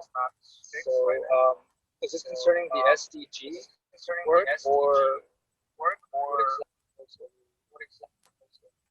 Putting the pieces together between your passions and resources and skills and what we're bringing and what like David Myres, what he's bringing, Lua, everybody else. And we got to start at some point to do that, whether we need to do it as a larger group that can stay focused, or if it works better as like a one-on-one, a three-way, four-way, whatever works, to get that clarity from one locale to the other, like where we are right now to you, we're on the same page, and start putting those tools together, the assets and everything like that, and starting with these fundamental baselines in, okay, where do I want to be? What do I expect? You know, and that's why we're bringing up the golden rule as a very basic baseline for us to go, okay, I know exactly where you're coming from now, and the doors can open up. And that's kind of a part of what those questions are about for everyone here and anyone who watches this video later. It's when we start working together, everybody has their own language. So first and foremost, we've got to be able to translate for each other so that we can all come to an even playing field, because this is that playing field that we're creating here. That then from there, if you have a piece where you've built something, whether it's online or terrestrially, that you want to contribute to the collective mission here. What's the collective mission here, everyone? Create heaven on earth, bring Eden back, bring peace, bring humanity back to itself, right? So what do? We have to do that physically, actively, together, showing that we're doing these connections, that we're bridging these gaps, that we don't need to have a hierarchy in the terms that it is today. There is still going to be a hierarchy, of course, because certain things have more value than others. That's just invariably a part of life. But if we can go on the real, not the fake and the false, and identifying all of these pieces that we have and putting them on that same even playing field, there we've got our map. It's done. And we didn't all have to work our butts off and hit our head into the wall so much, right? So yeah, if we can throughout this week get in touch with everyone, if they want to do a personal meeting individually, see where we can get the structure laid out. Like Krishan was saying, we do need the technical piece, but at the same time, there are things we can do in the meantime to start building that foundation. And then from building that foundation, it can become automated where nobody has to worry about it anymore. And so, yeah, let us know when any of you are available, when you would like to connect, and how we can better mesh all of these visions and dreams together. Maybe our work groups is, from my perspective, a way to start building that foundation on the human side without necessarily having to do all that much, one or two people, a few people do an incredible amount of work that will be repeated later. That's maybe one way that we could start building our connections with each other and our seeing how we can best work together, bringing something tangible forward that we can all be proud of and know that it's actually having an impact on the fundamental issue here, which is of course climate change and our humanity. And we're taking care of both when we're making these groups that go forward, both the small one and the big one. And then we have something to go and say, hey, show and tell. Here's Earth Day, we did something, yay! We can be happy about it. And by that time, I imagine that maybe the technical aspect will probably be pretty close to finished, if not finished, to then start working on that aspect more with more engagement. Krishan, would that be right? Yeah, I think that's probably a fairly good timeline. And as I said, the biggest thing that I have always come across whenever community building is coherence. And so getting down where we're each coming from and what we're wanting to eventually create from our pieces would definitely be the fundamental thing to get clear with everybody now. And then having those technical, because it's the technical pieces that really kind of make it work. It's so much data to deal with just fundamentally. Now, you're right that we should be collecting data, like, for sure right now. My only concern is when people are starting to bring in their pieces, that I would say that we're all in the position of, at the moment, we're trying to get the coherence pieces together so that when we actually do start to fix issues and problems and start to bring people together, we're doing it from that rooted position of, we know where everybody is coming from and what they're all meaning, what they're all saying. Everybody can quite easily go to a place, see where each group is, what their values are, what their visions and offers and everything are. They can easily do that. At the moment, we would just be building more and more understands that before we start to even take on board specific projects, we have to work out, how do we work with those specific projects? What does that specific project want from themselves? Do they have any is there any, what the overlaps and what the conflicts, where the compromises, where do we need to make compromises?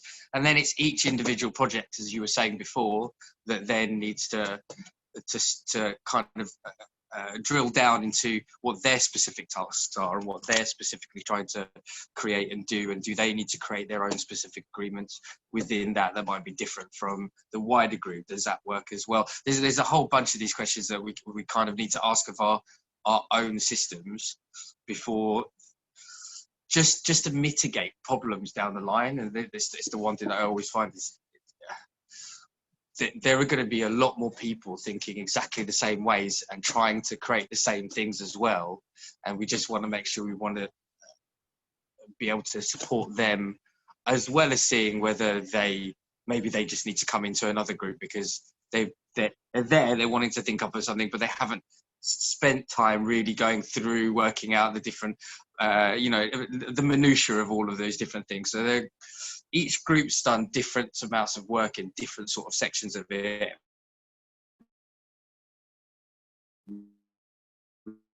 Just need to help everybody get up to a kind of that same tools, social architectures, and agreements that we can all start to go, this will work and this will work. What are the different contractual things that we're going to be able to put out there, and how is everybody coming from the same perspective of it? But I think that would be that's where I want to kind of add my thing. So if anybody wants to speak about their projects and drilling down what their project's wanting to do and maybe what might be missing in those, that's the deconstructing organizations and ideas is one of the things I do really well. So if anybody does want to sit down with their idea and then have me ask you a million questions and we can map out some of the things and maybe where things are missing from my perspective and go from there. And that's an offer to anybody. So if anybody wants to contact me, you can all contact me. Deconstruction, modeling, you know, of the overall framework of what we've all built on a piece by piece basis. Let's identify what is here, what's not here, what needs to get refined. Have you considered these options? Starting from like the most massive projects that go from A to Z, as far as being like the most complete and filled out, looks to be one of the optimal starting points in recognizing what's going on throughout this collective as we merge. And then as that same process goes downhill to the smaller projects, they go, oh, awesome, I don't have to worry about that. You guys already did it. So we're just going to plug in this small thing, my project that I did, and it's a perfect complement to what's already going on in this area. So like the divergence points. You're muted. Just another question. Is that like a fundamental part of what you're wanting to create as part of your system, or are you looking to see whether there's other people that are creating it, whether you can use their systems, or which way around are you thinking about that? Yes, both. Both. It's one of those things where, you know, we've identified multiple groups and organizations that have specific formulas that they're following, and it's similar in a lot of them, like using the wheel of co-creation, for example. And this is where the site survey comes in, of like the landscape.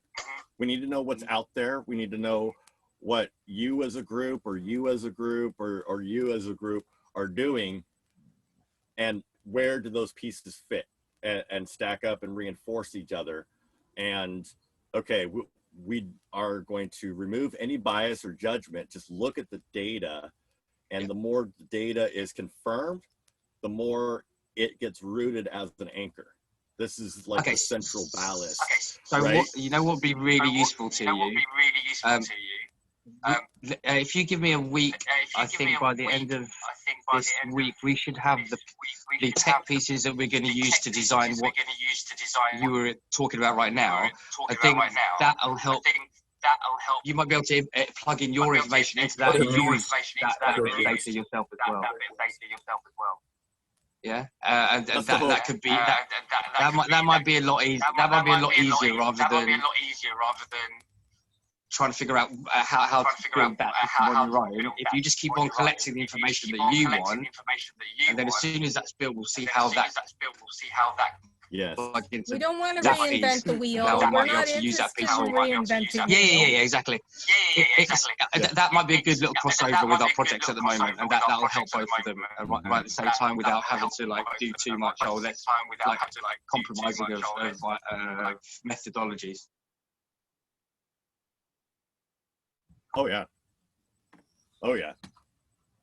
We're not interested in having conflict with anybody or their concepts. We want to see where do they position before we can come to any judgment?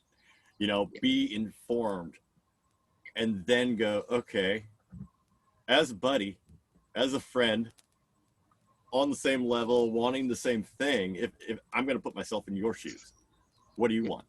How are you looking at things? And where do things confirm or diverge? Yeah. There's no issue. Cool. Okay. Well, give us a week or two just to get these pieces together. We've got to do a bit of learning of these new bits of software, and if they function as we hope they are, it should be an easy. This should be an easy solution for what you guys are doing as well. And then you know, all that information is going to be useful to all of us from all the different networks that are drawing that in, the people that they're connected to, and that should work out quite well. That's the idea here. Yes. Not to. Yeah. Oh, go for Sorry, it. David wanted to say something. I think he's been trying to say something for a while. Part of this is like understanding where we are. I mean, you know, like we're talking about, you know, bringing these different modules together. All right. As someone who's watched this develop over more than a decade, I'm really, really glad that, like, years ago when I was thinking of heart pong, all right, where one heart would send a signal to another heart and back, like the old video games that used to be in the bars, that now we have complex arrays of sensors, complex platforms. I mean, very soon, interactive biofeedback, which is actually what we're all moving toward. All right, when all of these platforms are together, if you know, whether or not I live to see it or whatever, but we will be able to project our heart's intelligence. All right, it'll be like connecting the inner space of consciousness to cyberspace. All right, we will be giving a platform to a civilization that has coexisted within us from the beginning. All right, and like that is the ultimate goal. But years ago, I was imagining heart pong, and now we're going to be able to be doing these things in VR. You know, the game that I've been wanting so much is something I call biofeedback laser tag.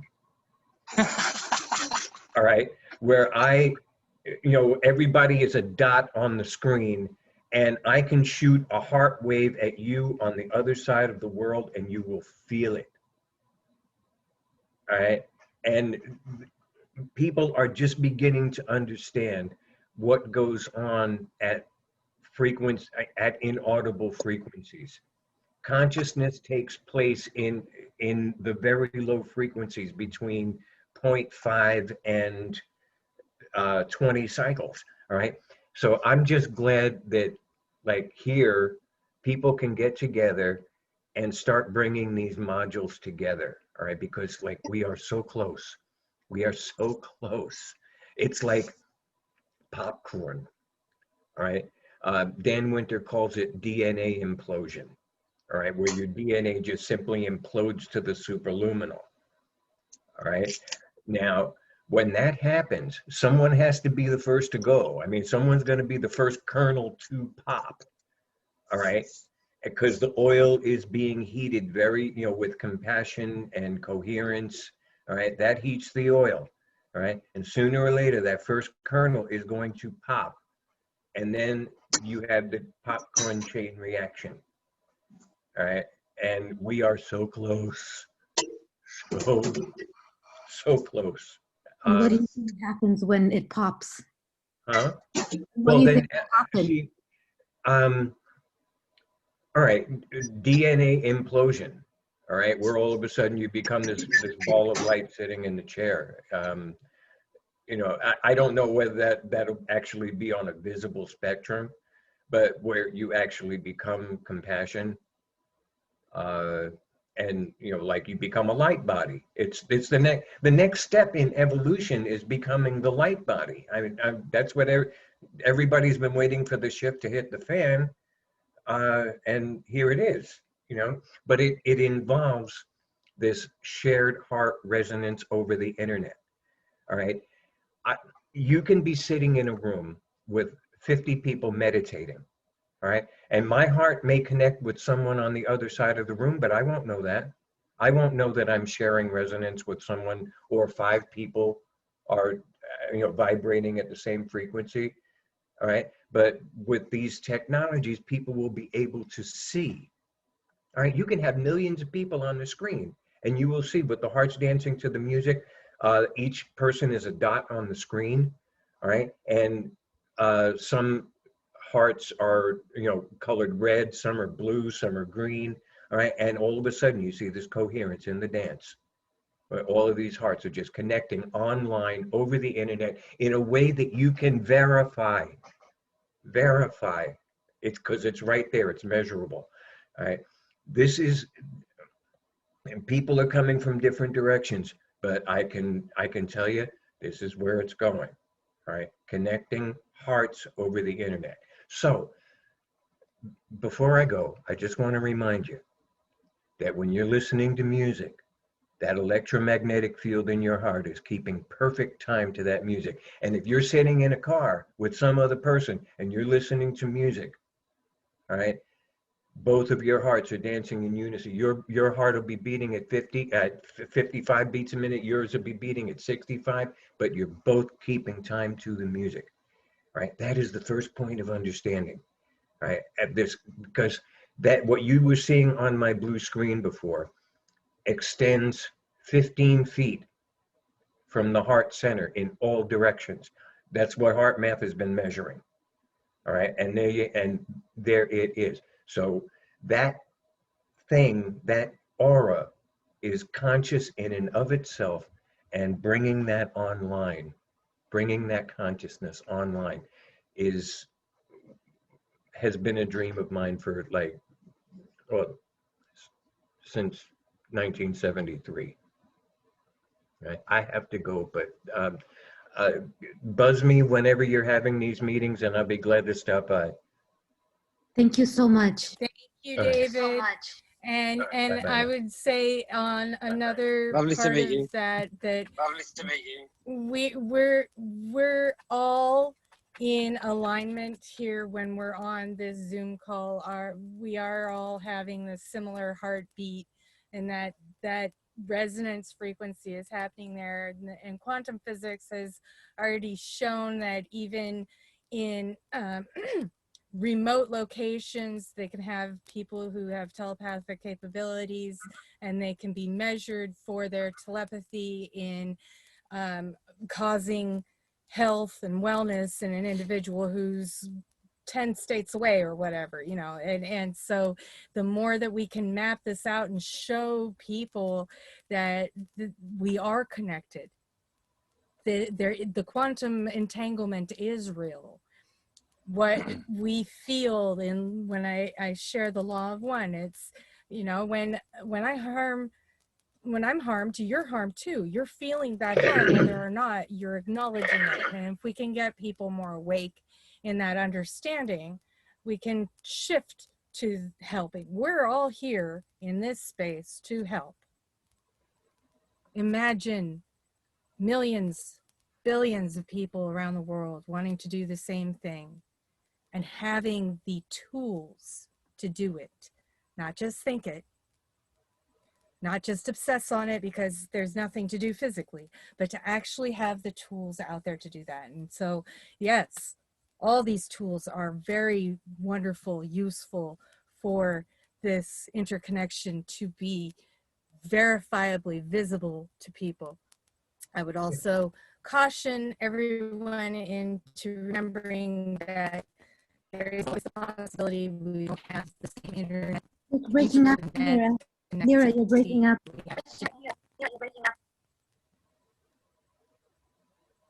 How about now? Am I breaking up still? Okay. So the more that we are able to even go in these local communities and show that we are connected through sharing compassion, consideration, respect, responsibility, all of these virtues of love and compassion, that shows that connection. We've been told that we can't talk to people, we can't go and socialize. Well, that's what's breaking up that connection. Let's bring it back. You know, we can still be 6 feet apart from each other and feel each other's heart energy. I mean, if we can do it over the internet, we can do it anywhere. So let's, I mean, you know, and even if it requires that we have a little different interface with people, that we can still get out there and talk to them, even with a mask on. I don't personally agree with that. I don't believe that it's going to help in any manner, but I know that there are those out there who believe that. And so I want to respect that.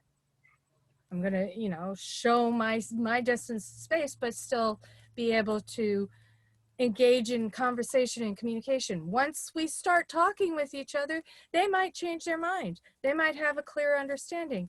And you know, the more data that we have to back up our position, and it's not about saying, no, this is the way it is and I'm telling you how it is, but it's like, here's some data you might be interested in reading and learning from that might open up your mind to a different perspective, different understanding. And so any tools that we can put together and mesh in this, yeah, love it. Personal buddy. Have our personal digital buddy right on our wrist. Okay, who's near me that's feeling a little depressed? I'm going to go over to that person who's feeling depressed. In virtual reality, your avatar will greet you and guide you through the ascension process. I mean, that's I've been watching these platforms come to, hello, I'm here to guide you through the ascension process. And, you know, adjust all of your magnetic waves inside and everything, and, you know, you're free to go. Digital Absolutely. LSD. And that's where we're all working towards in putting these pieces together. So yeah, love it. Love it, love it, love it. Thank you, David, for your presence. You know, well, David, everything completely fitting together, because you're talking about the data and well, that's kind of the writing part, right?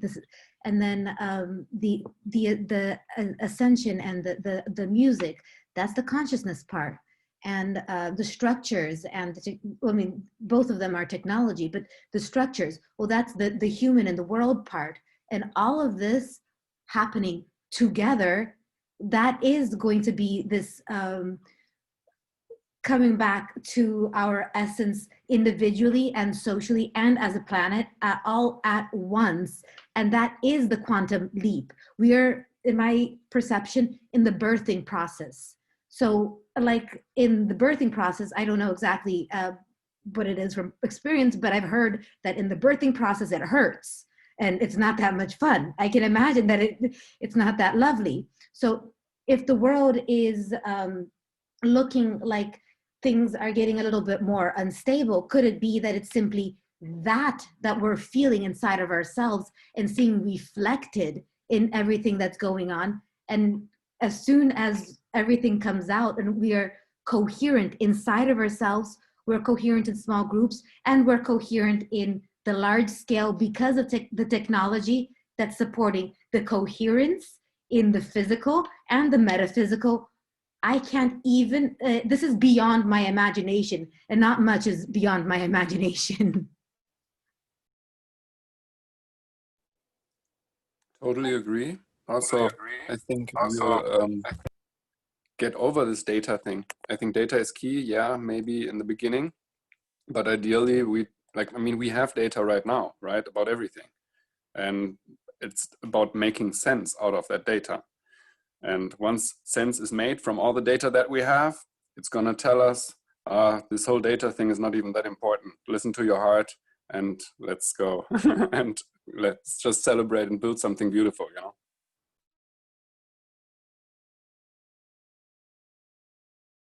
Right. A friend of mine told me that something that really resonates, and I was feeling that today. Actually, it's we're not really building anything. We're just healing ourselves, and that's the cosmic joke. At first, I didn't get it, but now it feels like it's still the steps are necessary. But that's in the end, perhaps we will somehow see that all of the steps that were so necessary are not necessary anymore once we reach that state. Yep, exactly. Well, it's beautiful. I'll just say it's beautiful, beautiful, beautiful. and you know, if we can, I mean, we did accomplish our mission from last meeting to this meeting. We've been able to have more clarity of what we're doing here, and you know, that we're starting with our individual pieces and see how they mesh. And I think that that is a really great starting point. And then I want to make sure, Lua, that you are given all the support you need to go forward with tomorrow's meeting. If there's any information you need from us, please don't hesitate to ask.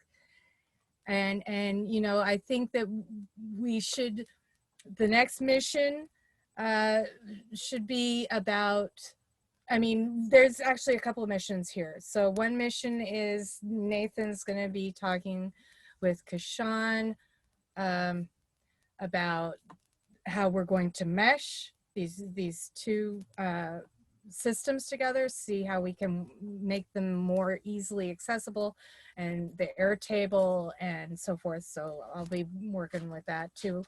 And then there was Michael that you were, Mitchell. Right. I'm trying to make sure. Marshall. Okay. Sorry. Sorry. So Marshall, a couple of hours from now, you might be available. No, you were saying your internet doesn't work at your home. Is that correct? I forget. Forgive me, can you please repeat that one more time? What was your question? Well, I was just wondering if you were saying earlier that you have an internet in connection or unconnectability like at your home, when you would be available to meet with Nathan and do that part of finding out where our pieces fit together. And that's for everyone here. When it's going to be a good time for us to do that one-on-one so that we can get these pieces more clearly laid out. Start putting them in. I can definitely do that.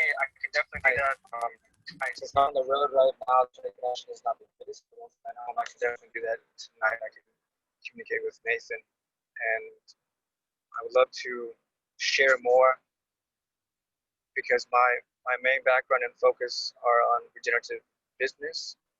I'd like to focus on the spirituality. The startup and everything I'm working on is just the business and how to push that forward. So I would love to show everything that we can connect. And so Lua, Marshall might be a good one to add into that group for tomorrow's meeting as well. If you want to, you know, connect with him and add him, we can get that going. Just want to make sure we help connect all these pieces, get these missions accomplished. Could you please, Marshall, are you Marshall from the Open World Alliance Telegram group? Yes, okay. Then I have your contact. Yes, I saw your message there. Yes, yep. Okay. Good. I would love to help any way that I can with the Earth Day and also with the SDGs.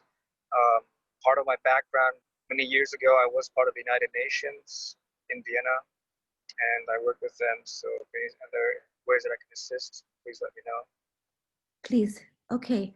So I'll connect with you then this evening or maybe tomorrow morning. You can write to me this evening. I should be home in the next couple of hours, so just do that. I'll have better internet connection by then. Okay.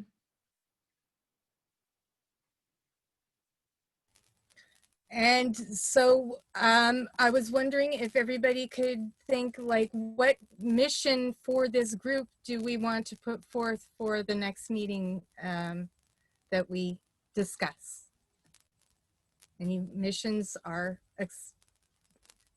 we want them. We want those missions. I mean, for me, other than speaking with Nathan and anybody else that wants to discuss their projects, I would say I'd probably be waiting on what we're going to develop with Open World in the next couple of weeks before I would have anything of use just yet to kind of offer to this group. So if there's anybody that wants to have a chat in that time, no problem. And then I think the next part that I could bring would be expressing what we create with these little bits of software that we can help make more sense of all this data we've got.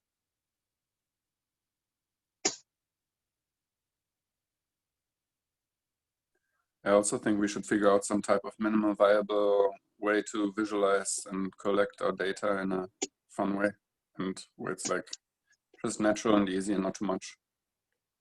Visualization, there's quite a few visualization tools at the moment. We're going to have a play around with a few, and there's all sorts of ways of looking at it. I don't know if you've ever read the book Information is Beautiful, but I got a chance to go to a seminar that the guy that wrote it did, and have access to some of the tools that he used to create a lot of the visualizations there. There's a website for it. It's actually quite an incredible website. That the visualizations they've got of data really do show you how you can convey a lot of information with very little words. We could have a little play around with that. Maybe that could be a little working thread of different ways of visualizing data, and we could put some website, like any bits of tool softwares that we find or tools that we find to visualize things in different ways. I feel that probably will also be married to the whole conversation about information and how we are going to go forward dealing with that, as in, you know, the quality of information, how we evaluate it, how we can check our biases when we're, you know, putting out information, asking questions. It's a whole other conversation that has to happen with that. But yeah, I'm hopefully going to start that conversation fairly soon as we get a little bit more structure set out, and it will make things a little bit easier to have the conversations of the, like, more conversations about more focused topics.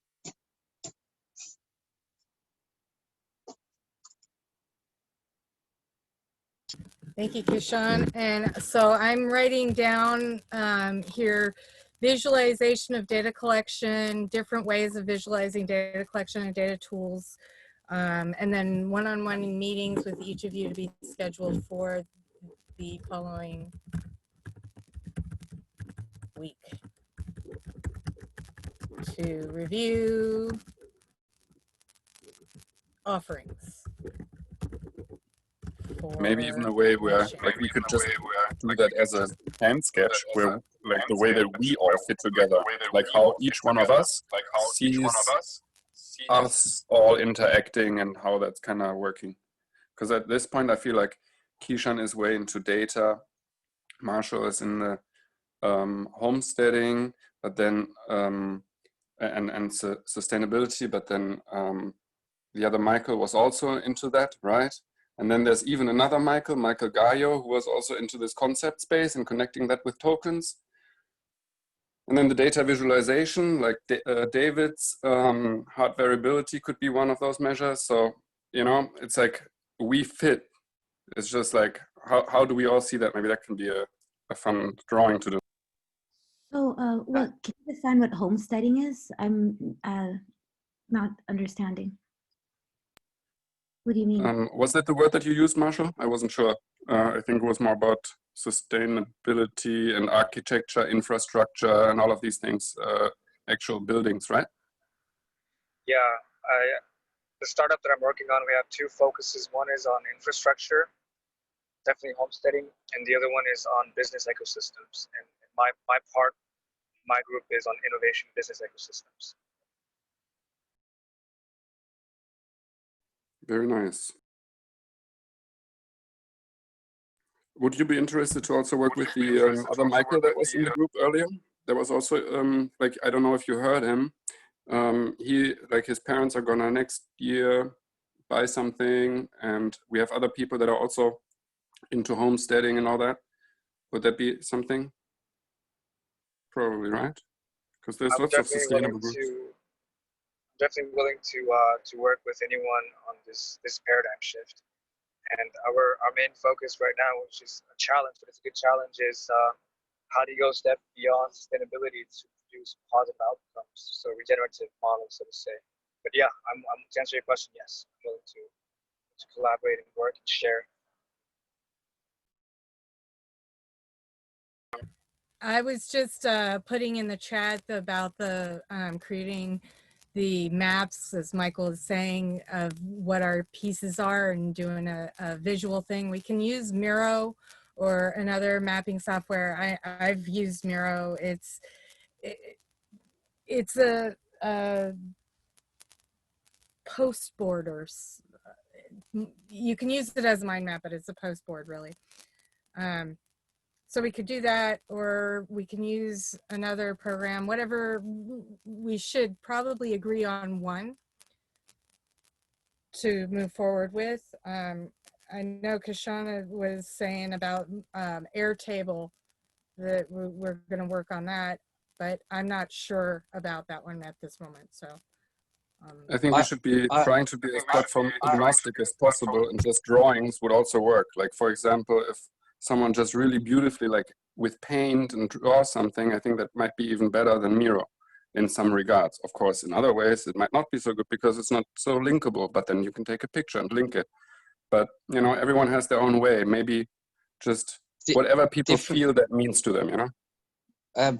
Just at one point with visualizing data, you're gonna find that different bits of data or information will require different ways of visualizing it for them to make sense.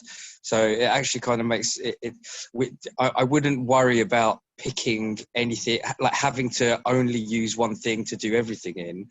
Is I would look at what do you want to visualize, and how do you want to visualize it, and then take the data and visualize that specific amount of data in it as it is. Because at the moment we're trying to build call it an omni system, something that where you can have a huge amount of data in it, pull that out, and then visualize it in any way that you want. But currently, because we don't have that facility, it's all just split up into different pieces of software. So it is actually useful not only for ourselves to be able to visualize things in different ways, but also for the people who are then going to be building the system later on, for them to see the different ways that we want to output data. It's really useful.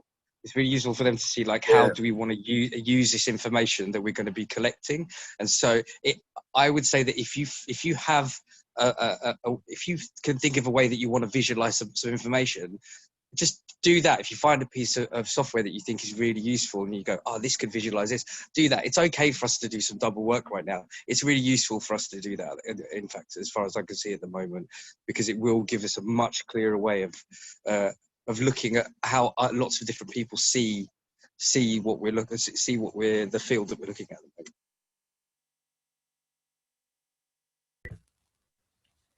I agree, and I was just putting it out there because, I mean, at one point we do all need to be able to see, and not only see but manipulate and comprehend together in one space, even if it is just a map that we do on Miro or something, just something.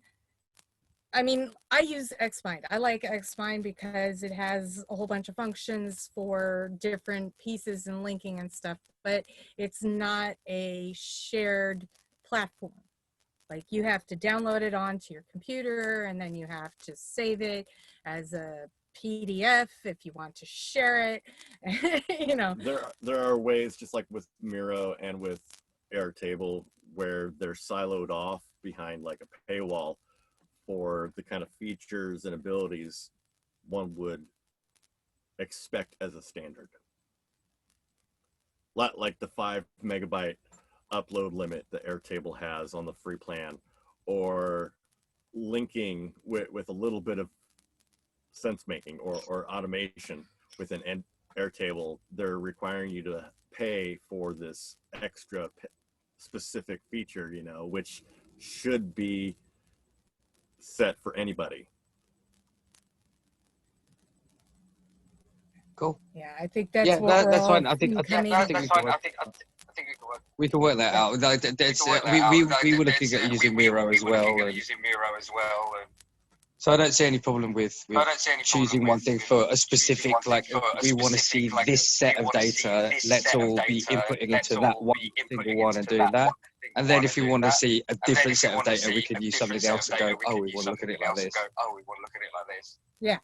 Yeah, I mean, definitely looking at it from that perspective, we have all these different tools in different areas, and if we can just continue doing it the way we each envision it, and then being able to bring it to a melting pot after that, the melting pot, and eventually we'll be able to automate that melting pot so that it can do it itself and everybody can understand better. But I mean, it's just like with everything else that we're all working on. We have pieces. We see that there's a huge lack of tools out there that we can easily use and share, and it's not conducive to community consciousness, co-creation consciousness. And so with those parameters, we still want to envision and create that. But in the meantime, this is what we've got. So yeah, awesome. Any other missions out there you want to share for me to list? And then I will also have a form created for anybody to submit an agenda item. I think going along with what Michael was saying, creating fractals from tech or high tech or tools, visualizations to home study, spirituality, I think this would be a very good idea as a way to start creating working groups and initializing future visual online mapping.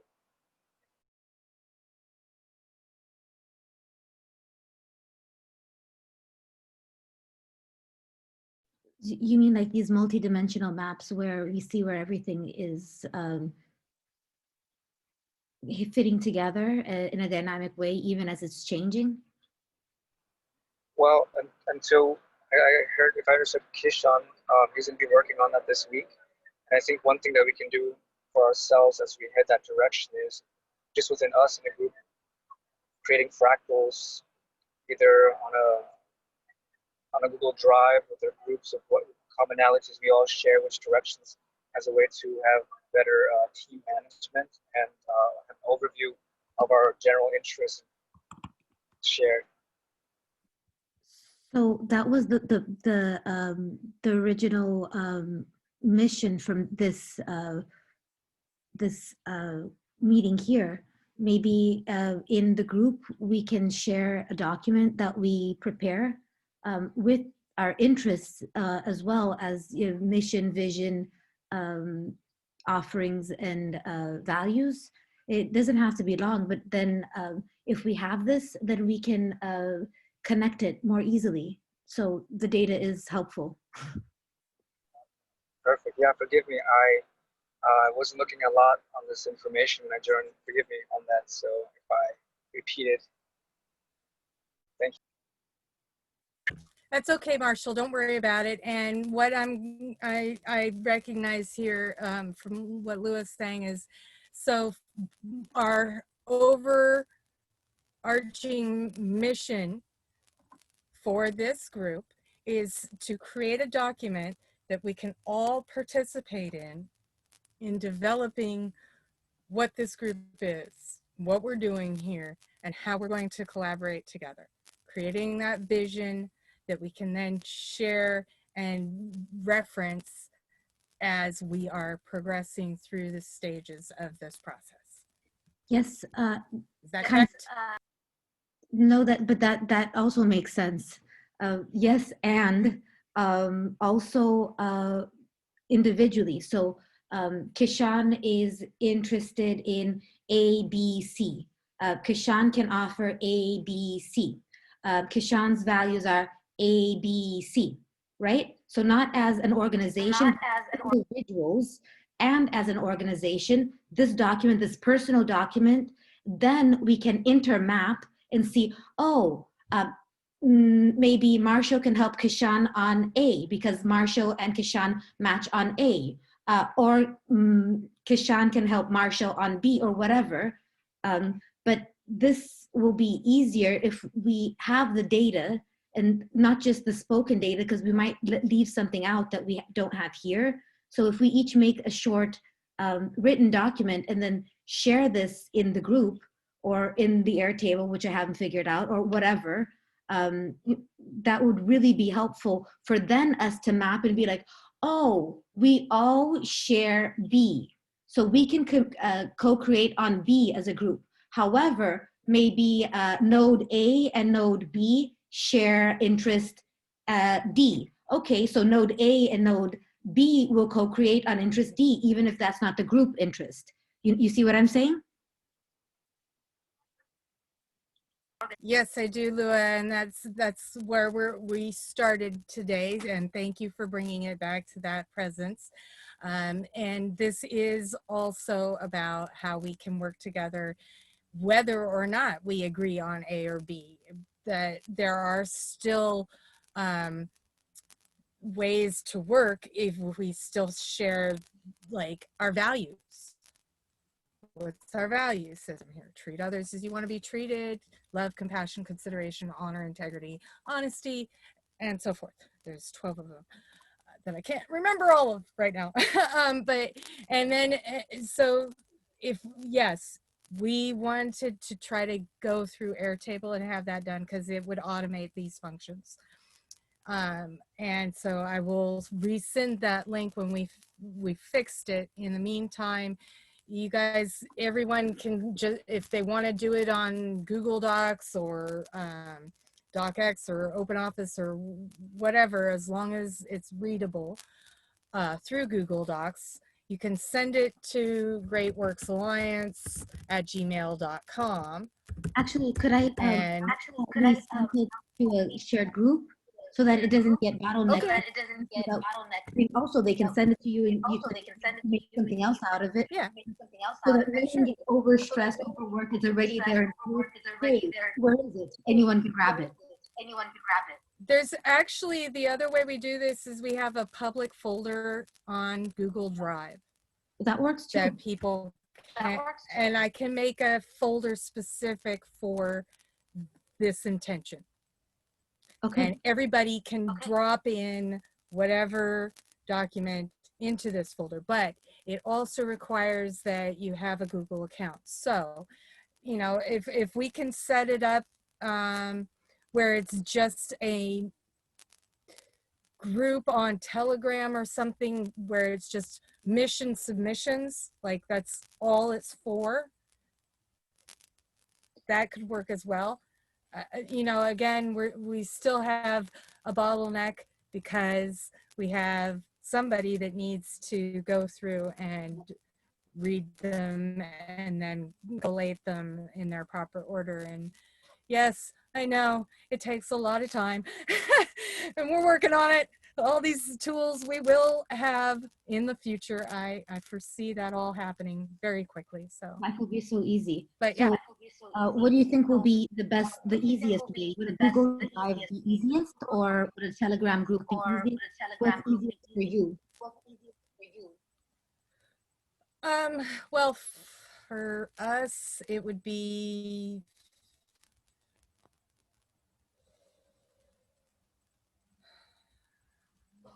at this time, I think that we're all in Telegram, correct?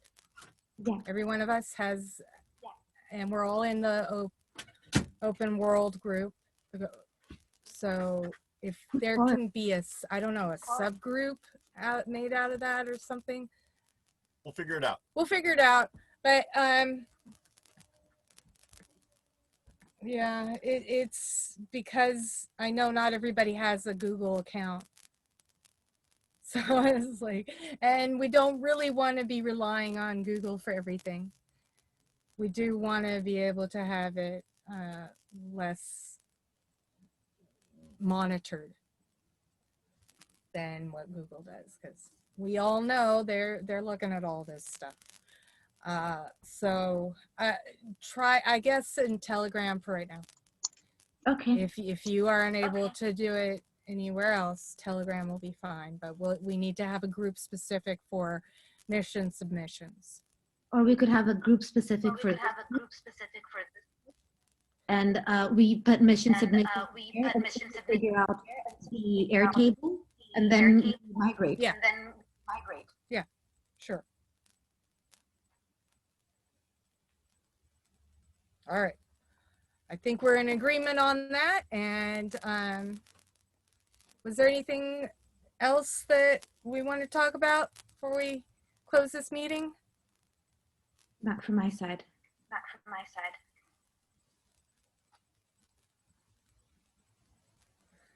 Well, it was lovely to talk with all of you, and this is amazing. This is amazing that we can come together and share our passions, share our visions, and be able to, in living real time, create something that can last generations. It's going to be beautiful.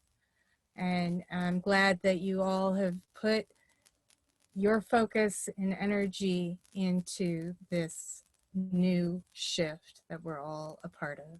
Thank you so much for being here. You're all wonderful super beings. Have a great day.